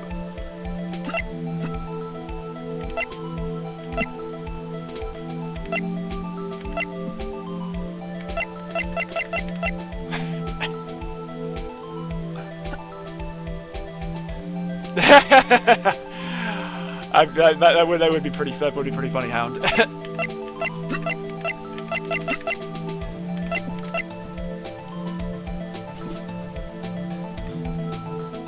Well, I suppose the problem would be like.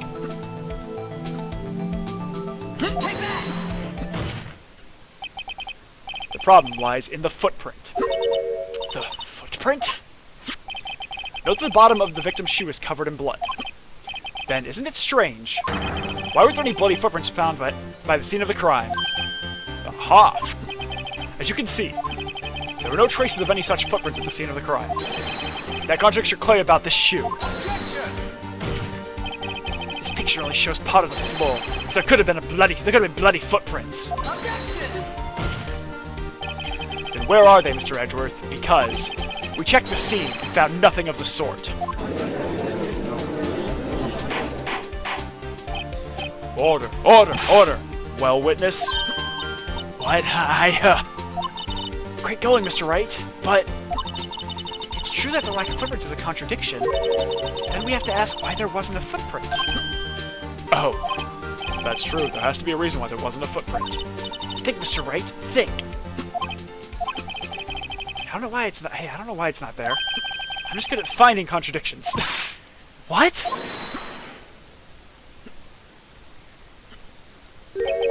I see. Now I get it. Get what? Our witness is more devious than I gave her credit for. We were hoodwinked to the very end. But she slipped. There is one vital hint to the truth in her testimony. What are you talking about? Think back to when she told us about apprehending the suspect.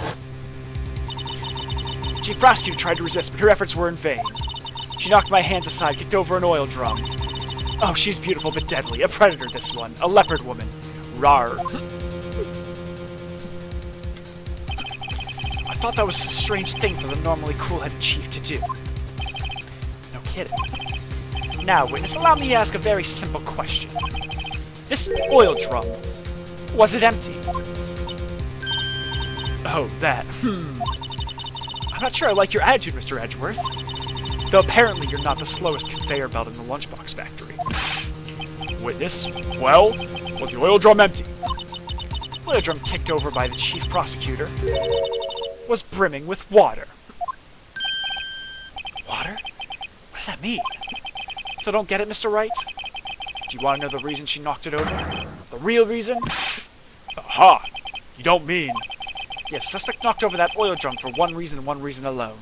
To erase the bloodstains that would become evidence against her. Warg! That ties things up quite nicely. Bloodstains left on the victim's shoe tie are quite clear to this murder. But after the deed was done, she knocked over the oil drum to erase the telltale signs. Why, that's a prosecutor's specialty, erasing evidence. That reminds me, this guy's right hand was hurt. Didn't you say she cut herself when she stabbed him? That's when my sister's blood got on the shoe. Well, I see no reason to prolong this trial. Mr. Wright, do something! Please! What? What can I do? Your sister has confessed to the crime. She tried to conceal it. But... Enough. There is no need for further debate. The verdict, Your Honor? Very well. Page of Stars on the prosecution's side. She could have been lying about the water. This court finds the defendant, Miss Lana Skye.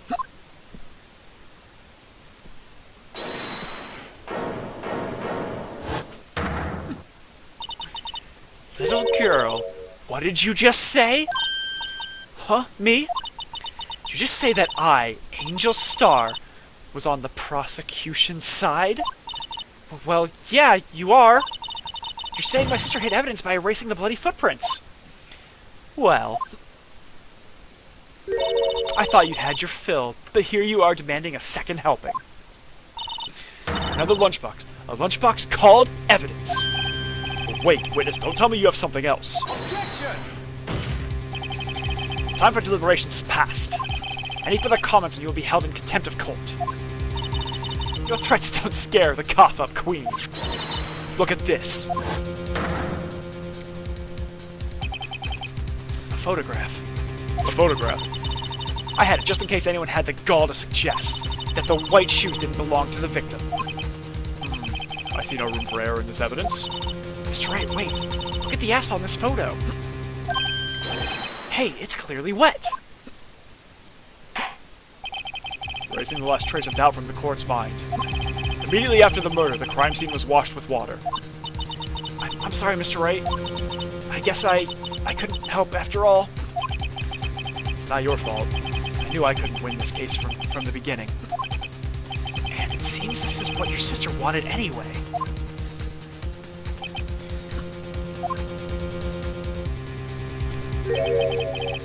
I'm sorry, Mia.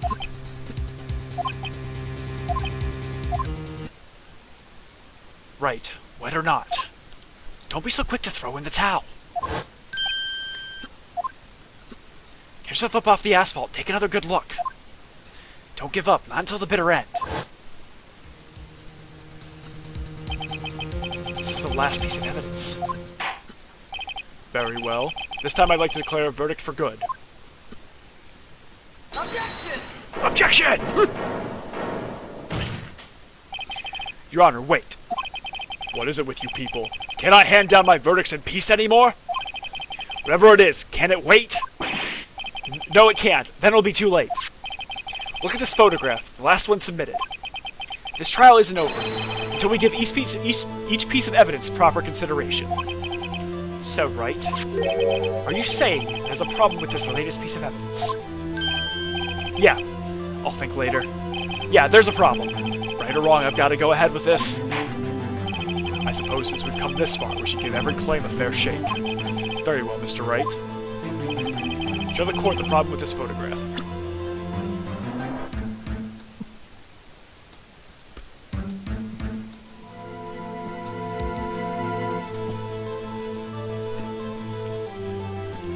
So I see two issues here.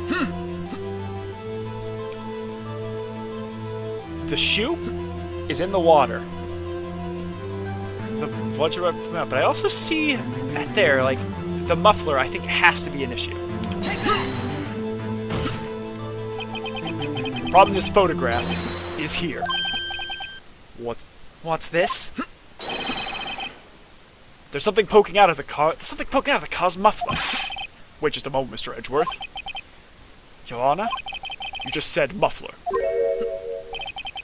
However, I see no trace of a muffler or scarf or any kind in this photograph.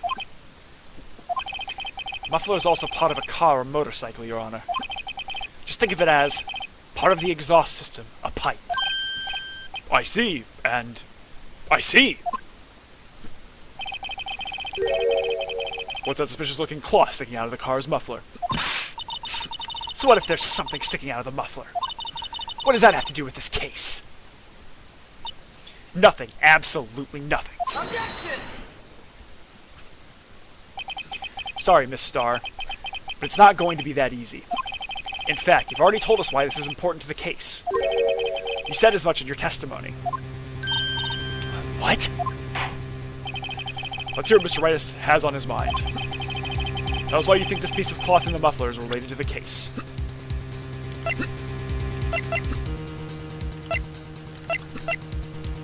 I think it's gotta be this. Miss Starr, recall your testimony for the court. Ah, yes. When I arrested her, she mentioned the muffler. That's what had me confused in my earlier testimony. Muffler. Yarg! Could it be that the muffler you heard mentioned was actually this exhaust pipe? If so, that means this piece of cloth is vital evidence. Oh.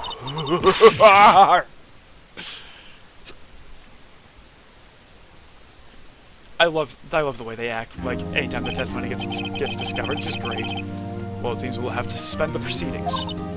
Suspend? I find myself wondering about that piece of cloth. If we leave any question unanswered here, we do a disservice to the law. Have the car at the crime scene inspected at once, and bring me that cloth. The verdict will wait until after we've seen all the evidence. Agreed? Well, I suppose so. Phew! That was close. But we made it. At least, for now. This court will adjourn for a 30-minute recess. It's lunchtime, after all. He's still hungry?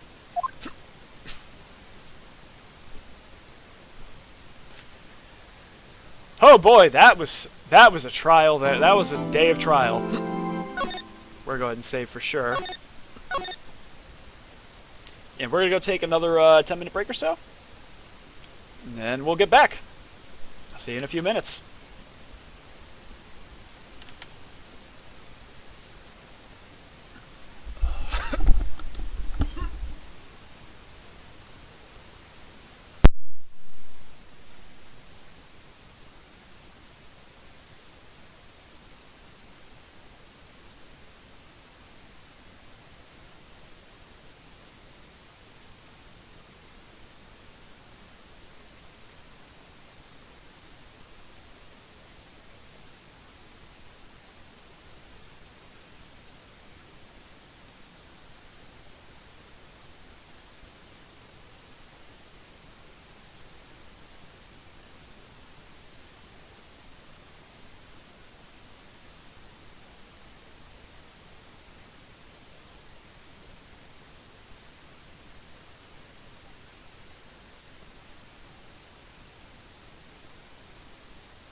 Alright, and we are back.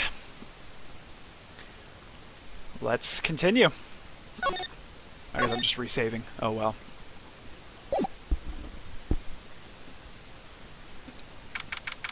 February 23rd, 11:56 a.m. District Court, Defendant Lobby Number 2. Mr. Wright? What? Are trials always like this with you? Like, you're swimming up from the bottom of a lake about to reach the surface, but no matter how hard you paddle, you never seem to get there? Pretty much. Yeah. Pretty much. Yeah, except today, we're swimming in quicksand. So what happened to your sister, anyway? Apparently she got called off to the judge's chambers. Probably something to do with that piece of cloth. So this is where we turn this trial around, right? Our only weapon, a tiny, insignificant piece of cloth. I'm the one who's starting to feel tiny and insignificant, to tell the truth. Hola, partner. They say you show a red cloth to a bull, it'll fire up its temper. That's what they told me when I was a young'un, at least. Officer Marshall? Thought I'd come take a look-see at how the trial's going. Looks like I'm late. They've got the home ranch locked down tighter than a fort in enemy territory. It's hard to slip out, huh? What's going on over there anyway? All the police I've seen these last 2 days have been really on edge. Don't you got enough on your plate without worrying about other people, compadre? You could be worrying about the chief prosecutor's taste in mufflers, for example. Officer Marshall? The whole muffler thing didn't have anything to do with scarves. He wasn't even wearing a scarf. You don't say. Don't that just beat all? I've seen the red breeze blow at her slender neck many a time. I saw it that day, too. She was wearing a red muffler. What? At the awards ceremony that afternoon. Edsworth's seen it too, I'd reckon. What does that mean? In the photograph taken at the crime scene, she wasn't wearing a scarf. So, Miss Starr wasn't mistaken? Well, it's about time. Remember, partner, sometimes you gotta grab the bull by the horns. Sometimes you just gotta let that bull go where it will. Time will tell. I have a bad feeling about this. Okay, Obi-Wan Kenobi. So what are we swimming in now, Mr. Wright? If it's steak sauce, I can hook you up with some fine ribs. Ooh-wee!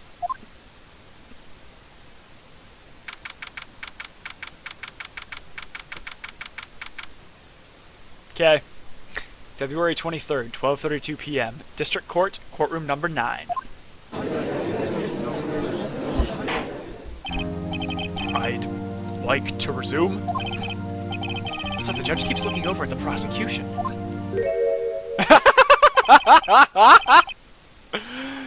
Is something wrong, Mr. Edgeworth? Your face is blue, your lips are purple, you're sweating bullets. That furrowed brow, those grinding teeth, those watery eyes. What's more, your eyes are unfocused, you're doubled over, your back is bent. It can't be. This can't happen! I wonder what happened to Mr. Edgeworth. Well then, I believe it is time we continued on with this trial.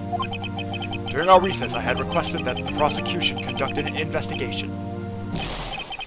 This is unacceptable! It seems our prosecutor is quite beside himself. Excuse me? Knock, knock, knock. Who's there?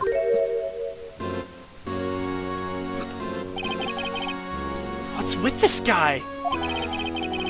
A strange stuffy aura seems to be filling the courtroom.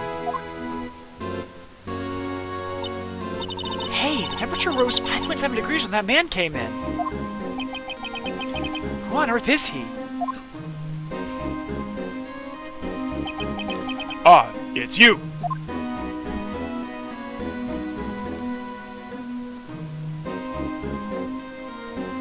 I am confused! Ho ho ho! Ha ha! Sorry I'm late, Ungie. The roads were packed. It's just me. Long time no see. Hey, Hudgy, how you been? Swim much these days? Hello. No, I've been so busy. Busy, smizzy, Hudgy. My boy, you have to make time to relax. Yes, indeed. Hudgy seems to be his nickname for the judge? I'm afraid you're right. Very afraid. Sorry, but who are you? So you're Wright, the attorney. I've heard good things about you, son. Thanks? So sorry about our little Worthy giving you all that trouble, eh? You know, we should all go swimming together sometime. Jolly. Little Worthy? Mr. Wright? You don't know the district chief of police? Chief of police? He's the top-ranking police officer in the entire district.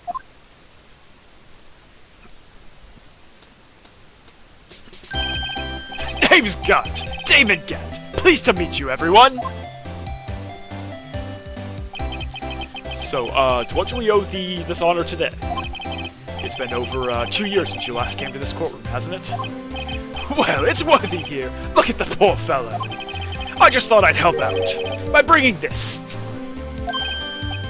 Hey, that's my sister's muffler. So Miss Star wasn't just seeing things. When the crime occurred, this guy really was wearing that muffler. But to think that was stuffed in that exhaust pipe. A little Worthy's car, no less.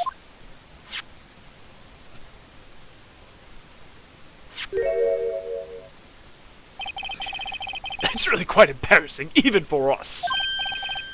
What's this? It's what you'd call a switchblade knife. Quite perplexing, this.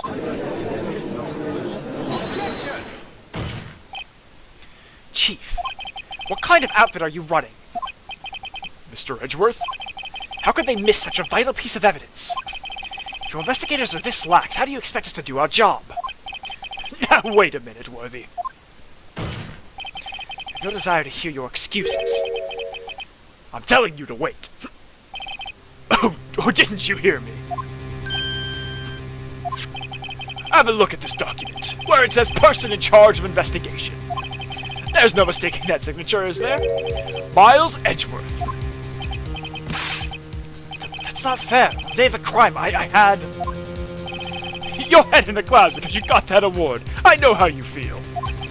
But you're the person in charge. I'll expect a written apology. What? Are you serious? Don't be too upset. We'll find a way to clean up this mess that you made.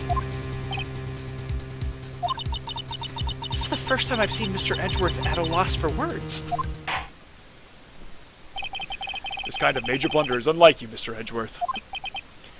Yeah. The court accepts this new evidence. But I'd like to ask the defense a favor first. Yes? Just to be sure. I'd like to take a look at the blade of this knife. The blade, Your Honor? Well, I don't see why not. Could you open it up for me, I wonder? Yes. Well, I think all you have to do is push the switch and... If I cut my finger, Mr. Wright, I wouldn't be able to pound my gavel anymore. Yeah, but if I cut my finger, I won't be able to point it at people anymore. Objection! Come on, just hurry up and open it!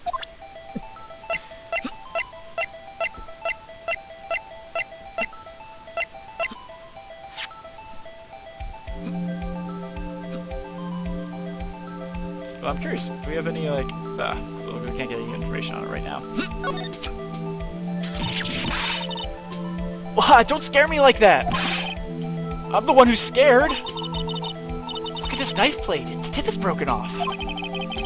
This dark red stain. Blood? Switchblade knife added to the court record. Found at the crime scene, wrapped in the defendant's muffler. Small tag attached. Does not excuse the actions of the police department. I would like to hear an explanation from the chief of police himself. I'm terribly sorry, but I ask you to testify for us about the split between the prosecutor and the police, and this knife. Haha, sure thing, not a problem. Not even a little one, really.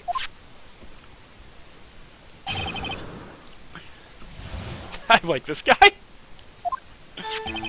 This knife is special, but I can't say how here. Unless there's evidence to prove a connection between this knife and Goodman. That was a bad day for the department. We weren't in any shape to do an investigation. The detective was killed in the police department. See, what a mess. The time of the crime, 5:15. A scary coincidence, eh? It's not officially linked to this here case, so I can't talk too much about it.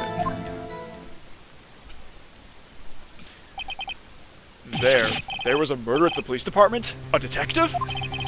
That's hush-hush information, Nudgy. We haven't exactly announced it yet. Objection! But wait a second. You said 5:15? That's the exact time that Detective Goodman was killed at the prosecutor's office. Order, order, order. Anyway, we at the department, we're all aflustered, as you might well assume. We're in the middle of a top secret investigation. Don't tell anyone, okay? I think we understand the police department's situation. Well, Mr. Wright? Two detectives killed at the same time in two different places? Chances of that are really slim, scientifically speaking, of course. I'd like to exercise my right to cross-examine the witness. Very well. However, keep your questions focused on the case at hand.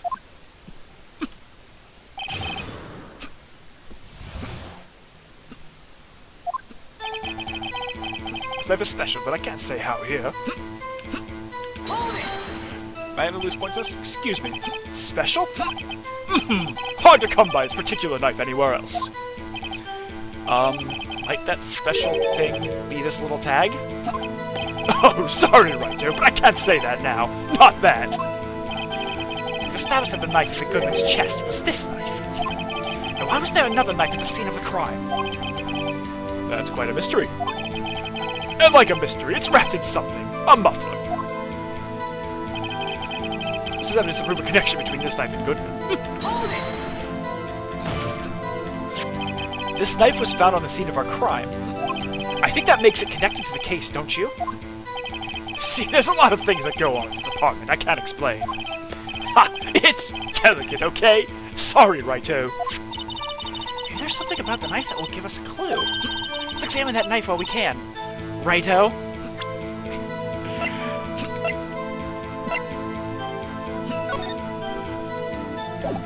Oop, that was the wrong button.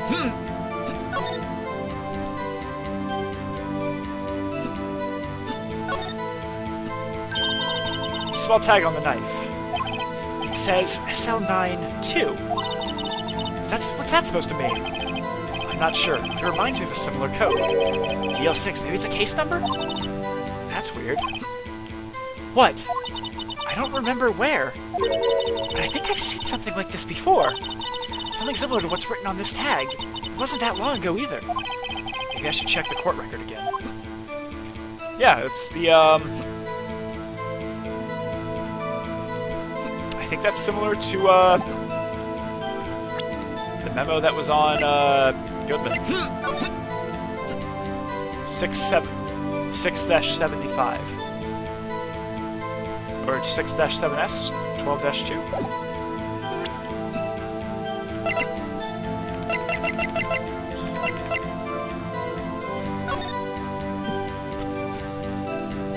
Yeah, okay, SL-9-2?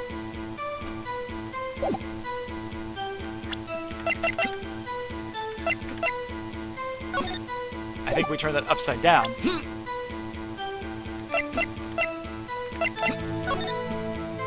Yeah, because SL9-2 compared to 6-75, or so upside down it'd be SL9? Yeah, SL9.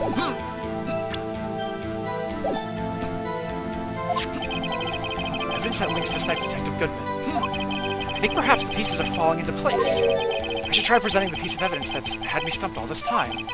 So how are things down at the department? That was a bad day for the department. We weren't in any shape to do an investigation. Something happened at the police department too, huh? You got a good look in your eyes there, Righto, my boy. Sharp, hungry. So something did happen. And why wasn't I informed? Why weren't you informed? Well, why didn't you ask? No matter, I understand. You were busy. What's with Lana's case at all? Well, what happened? What happened at the police department that day?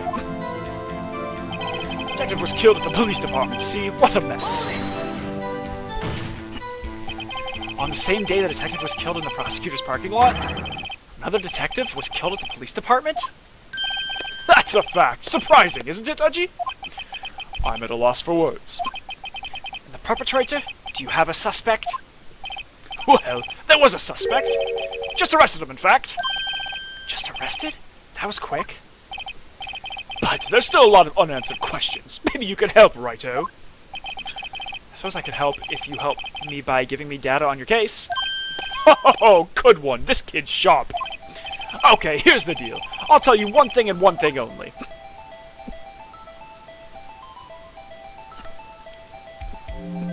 One victim died.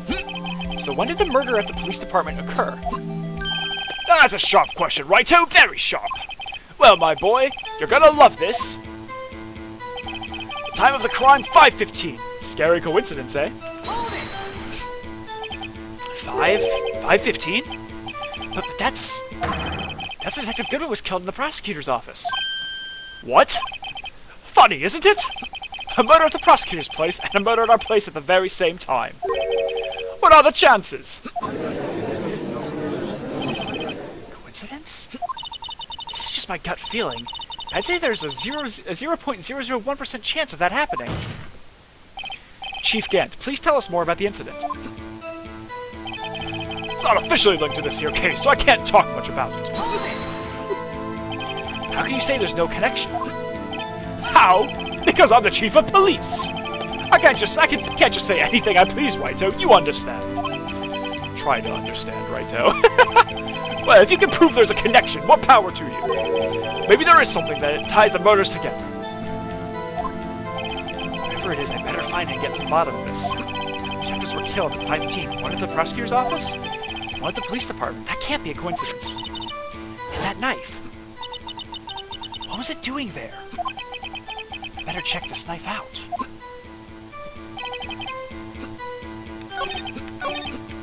So,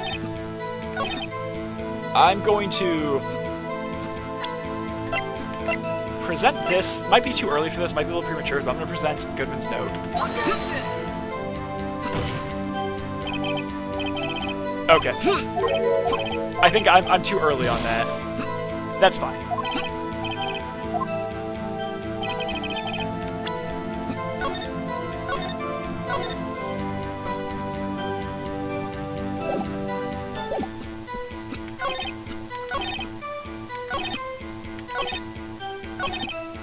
Okay, so I'm gonna try presenting the, Wait a second. Haha, at last! An honest-to-goodness objection! This knife. This has to have something to do with Detective Goodman. What do you mean? Haha! An honest-to-goodness what do you mean from Udgy? This is great! Look at the tag on this knife. It reads SL9-2. And this is important. Why? Over here we also have a memo that was on the body of the victim. What's this? 6-7S12-2? Your Honor, it's upside down. Upside. The printed name on the memo makes it look like it's right side up. But turn it around, and what do you get?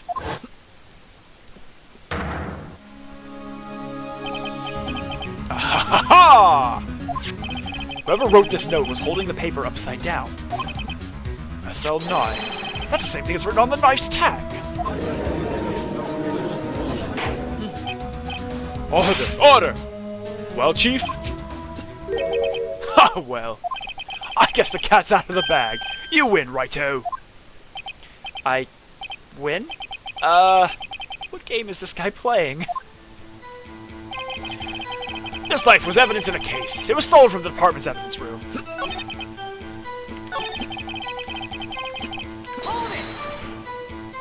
So this knife was stolen? Yes, but on the day of the murder. was evidence, you say? Was it in fact a murder weapon? Nice, nice, nice! Good show, Little Worthy. It was a murder weapon, as it happens. It was evidence from a case long since solved. Was this knife was stolen on the day of the murder? It was found in the exhaust pipe of Edgeworth's car? Hard to think there isn't a connection there.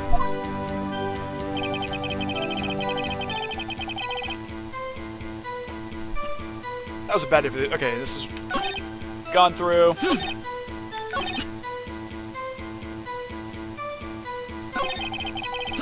Oh. Okay, did I die? Okay, yeah, it was a little too...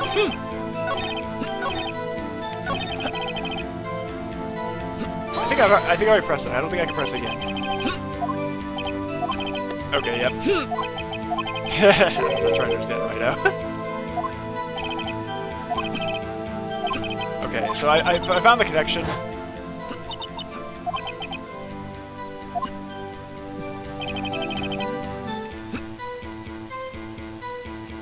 What evidence do we still have? Okay, so we have Goodman's ID.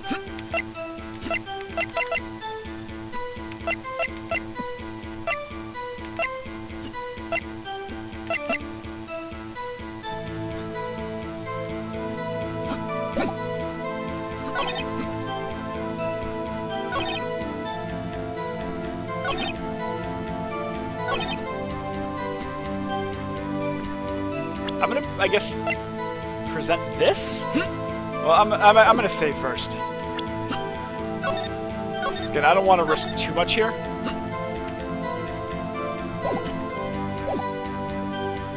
But I feel like, with the letter, with that connection, I feel like...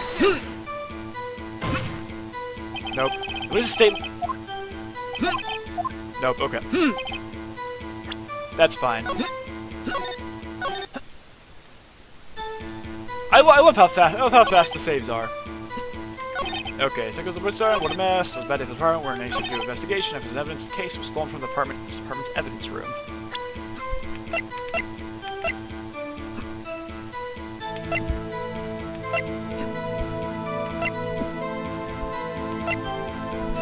So obviously we combined those. We got the memos into evidence there.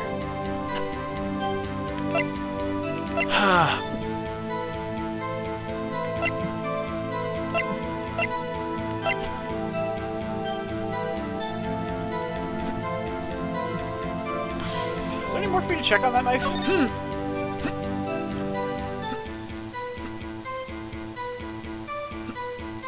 Let's just look.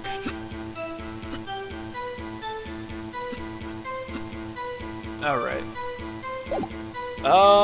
Let's think.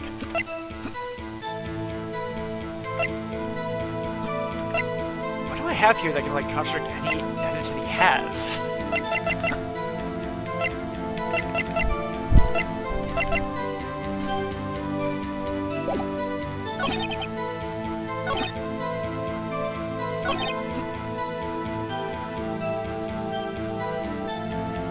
Pretty sure this is not going to work, but I feel like bringing up the parking stuff could be important. Nope. Nope.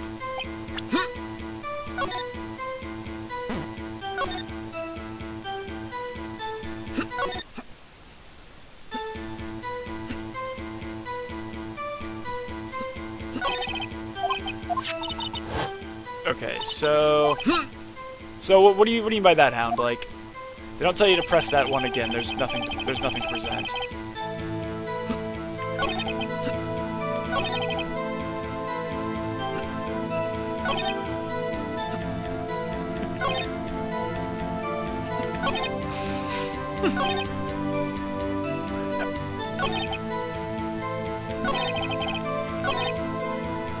I think I've already pressed that. 5:15? That's... Okay, yeah. What are the prosecutors? Yeah, I've already gone through. What are the chances? Coincidence? Chief Gant, please tell me more about the incident.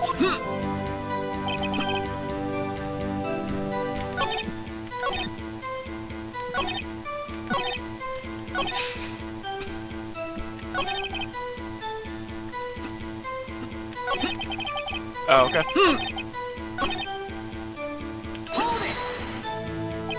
How can you say there's no connection?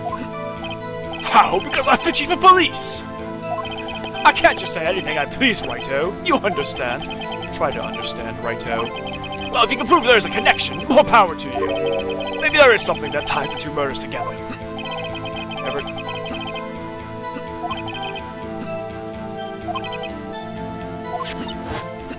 And that knife, what was it doing there? Better check this knife out.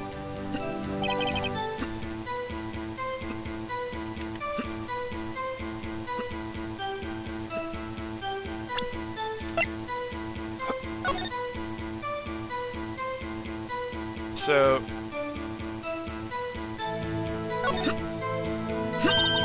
Small tag on the knife, it says S192. What's that supposed to mean? Not sure, but it reminds me of stored code. Yes. Wait a second. If I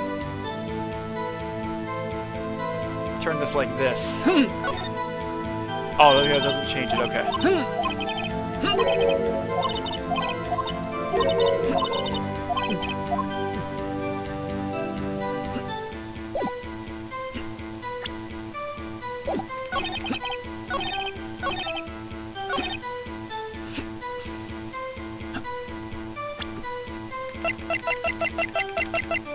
What if I present the switchblade knife?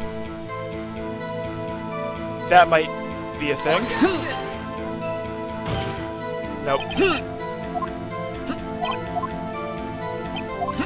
No, okay, that's very clearly not it. Let me try presenting this thing.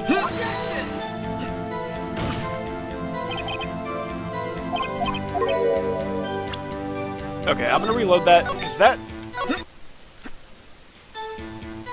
I'm not getting the step I need to take here.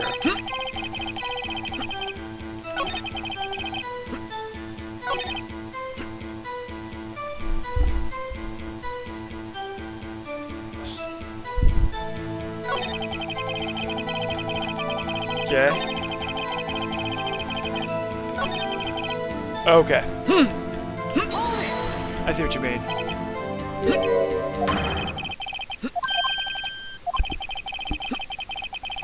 Alright, so... Oh, I get it. So, like, give the switchblade or the, Okay. Yeah, that is odd. That really doesn't seem to make that much sense.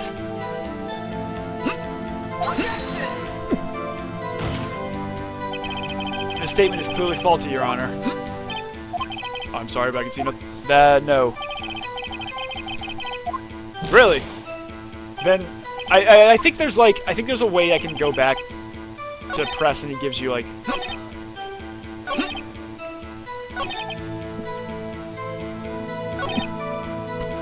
Yeah, I'm gonna press that. Yeah, detective was killed at the prosecutor's parking lot. Another detective was killed at the police department? That's a fact. Surprising, isn't it, Uji? I'm at a loss for words. And the perpetrator, do you have a suspect? Okay, yep. Yep. Yeah, where the victim was found. So tell me, where was the final victim found? Well, I can't speak on where the corpse was found, but I can say the crime took place in the evidence room at the police department. The evidence room? Wait a second. I have heard of that. The evidence room? Didn't he mention that in his testimony just now? Knife was evidence in the case. It was stolen from the department's evidence room. There's the connection between the two cases. Seem happy, Mr. Wright. Happy? Happy. We just got handed our ticket to go to town on this case. With the link between the two cases established, we finally have some leverage. Now we can get Gant to testify about the details.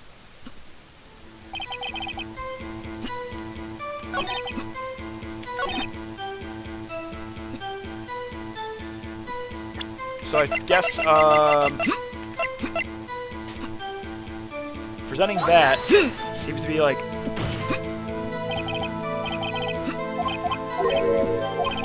What? No, okay, that was definitely not right.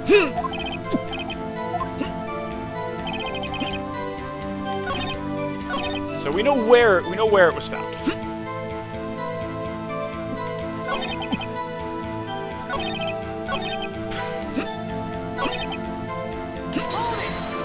Yeah, this is a weird one. Yeah, Chief. The defense's position is simply this. The connection between these two cases has already been proven. Ha! You don't say! Well, out with it, Wrighto. What's your connection? Yes, out with it, Mr. Wright. The connection is a place mentioned in the testimony we just heard. The knife found in the lot was stolen from the police department's evidence room. Not to mention, the victim had on him the case number on the knife's evidence tag. We also know that the detective murdered at the police department was killed in that very same evidence room. Indeed. There do seem to be too many connections for this to be a coincidence. I really like the Chief's design. It's one of my favorites. You two make a good pair! It took my men 2 days to find out what you deduced right here. Chief, I request that you release your information on the victim at the police department. See, that's the tricky part. It hasn't been announced yet and all. Did you get the information? Unofficially?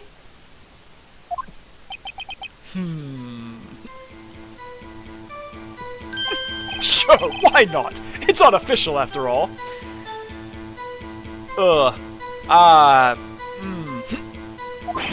What? Really? Who would have guessed? I'll cooperate, but I can't reveal the name of the victim at the department, okay? If you're going to tell us a little, why not tell us everything? Ha! Well, case information is sticky stuff. You have to do everything properly. Oh well, I guess I might as well try to get what I can out of him. Victim's ID number. Okay, how about you tell me the victim's ID number? Sure, why not? It's not like you'll be able to tell who it is from that. Of course not. You won't tell me their name, after all. We'll keep a tight lid on ID numbers, don't go getting your hopes up. Number is... 5842189. Wait a second. That's Goodman.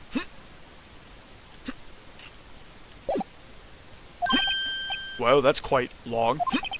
And we have to remember these. It drives me nuts. 8, 2... I can't do it. Didn't even get the first number right. Well, Mr. Wright, does this tell you anything? The number of the victim in the police department, 58429. Actually, it does, Your Honor. It does. I think... Meaning? It has to be what I think it is. What does this mean? Well, let's hear what the defense has to say. You say the ID number of the detective who was murdered at the police department. It tells you something. What does it tell you? Tell me that's Goodman. Witness. What is it, Mr. Wright? You're grinning like a schoolgirl on prom night. No, it's just... I got confused. And this is news? No, sorry, and this is news? Huh? Just come out with both guns blazing, like you always do. Police department, prosecutor's office. 2 places 2 detectives murdered at one time. Actually, I happen to have a police ID number here. Oh ho, is it yours? No, Your Honor, I'm a defense attorney, remember? This is the ID number of our victim, Detective Goodman. Shame on you, Wrighto! Personal IDs are top secret! Detective Goodman's ID number is 5842189. And this means what exactly? Huh? Wait, that ID number we heard from the chief earlier. That started with 82. I've forgotten. Didn't even get the first number right. Again! The number the chief of police gave us was 5842189. Objection! Wait a second, Wright. What is this? Mean, that's what I want to know. The 2 ID numbers are identical. In other words, The detective killed in the police department's evidence room was Bruce Goodman. What does our witness think about that? Ho ho ho ho ho! Sharp as a tack, righto! Sharp as a tack! But wait, Detective Goodman is our victim. He was killed at 5:15 in the underground parking lot. Yet Detective Bruce Goodman was also killed at the police department. In the evidence room at the exact same time. That's impossible. So what we're saying is, the same person was killed at the same time, and in a completely different location. Order, order, order! Chief, what does this mean? No. What I want to know is, why didn't I hear about this? Yes, it's top secret, fine, but I'm the prosecutor in charge of the case. Now, just wait a second, Worthy. No need to get all flustered. Your Honor, the police department has made a grave error in this case. Wait. I said wait. Or didn't you hear me? The oversight, the grave error. Mr. Edgeworth, they're yours. What? How dare? We informed you yesterday. I believe it was our Officer Meekins who brought you the news. Officer Meekins? Mr. Wright, where have we heard that name before? Wait, aha!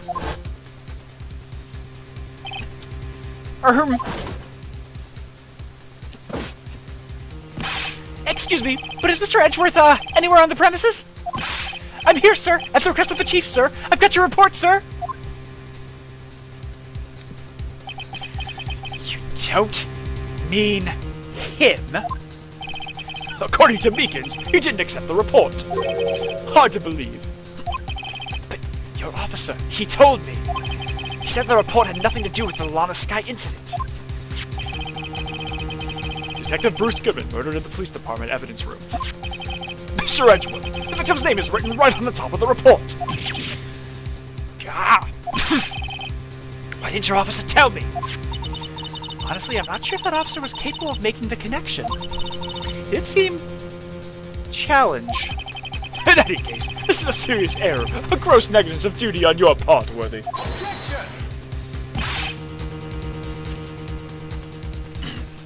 But sir, you could have submitted that report this morning to the court as evidence. Then I...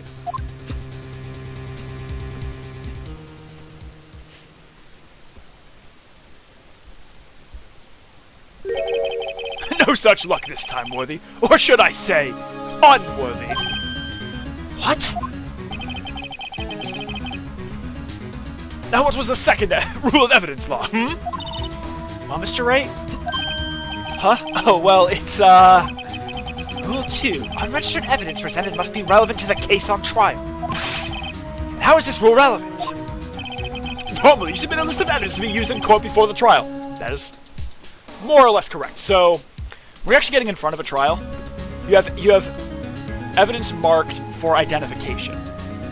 And you try and give the other side copies, because every side needs to have a copy of the evidence. When it becomes a full exhibit, is when you say, like, Your Honor, after setting your foundation, which basically is like the reason why it's relevant, the reason why this witness can testify to what the evidence is. That's, you basically can go in and say, Your Honor, we are the prosecution, or the defense in this case, because in this case the prosecution is submitting state's evidence Exhibit A for identification as a full exhibit. You then ask the defense attorney if they have any objections. Usually there's no objection to evidence because it's not hard. It's honestly hard to get evidence in so long as it's relevant and not hearsay. And that's when, it becomes a full exhibit, and that's something that the jury can look at. So, this is actually not incorrect, because usually it's like, you have an exhibit list for identification that both sides tend to get, because it makes the whole thing faster. This report wasn't on that list. So what does this mean? I couldn't submit this evidence until a connection was proven in court.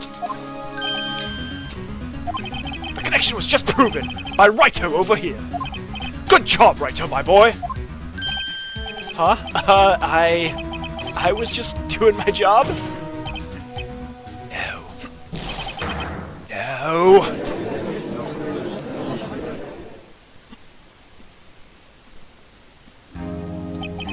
It seems we have come to the end of this trial.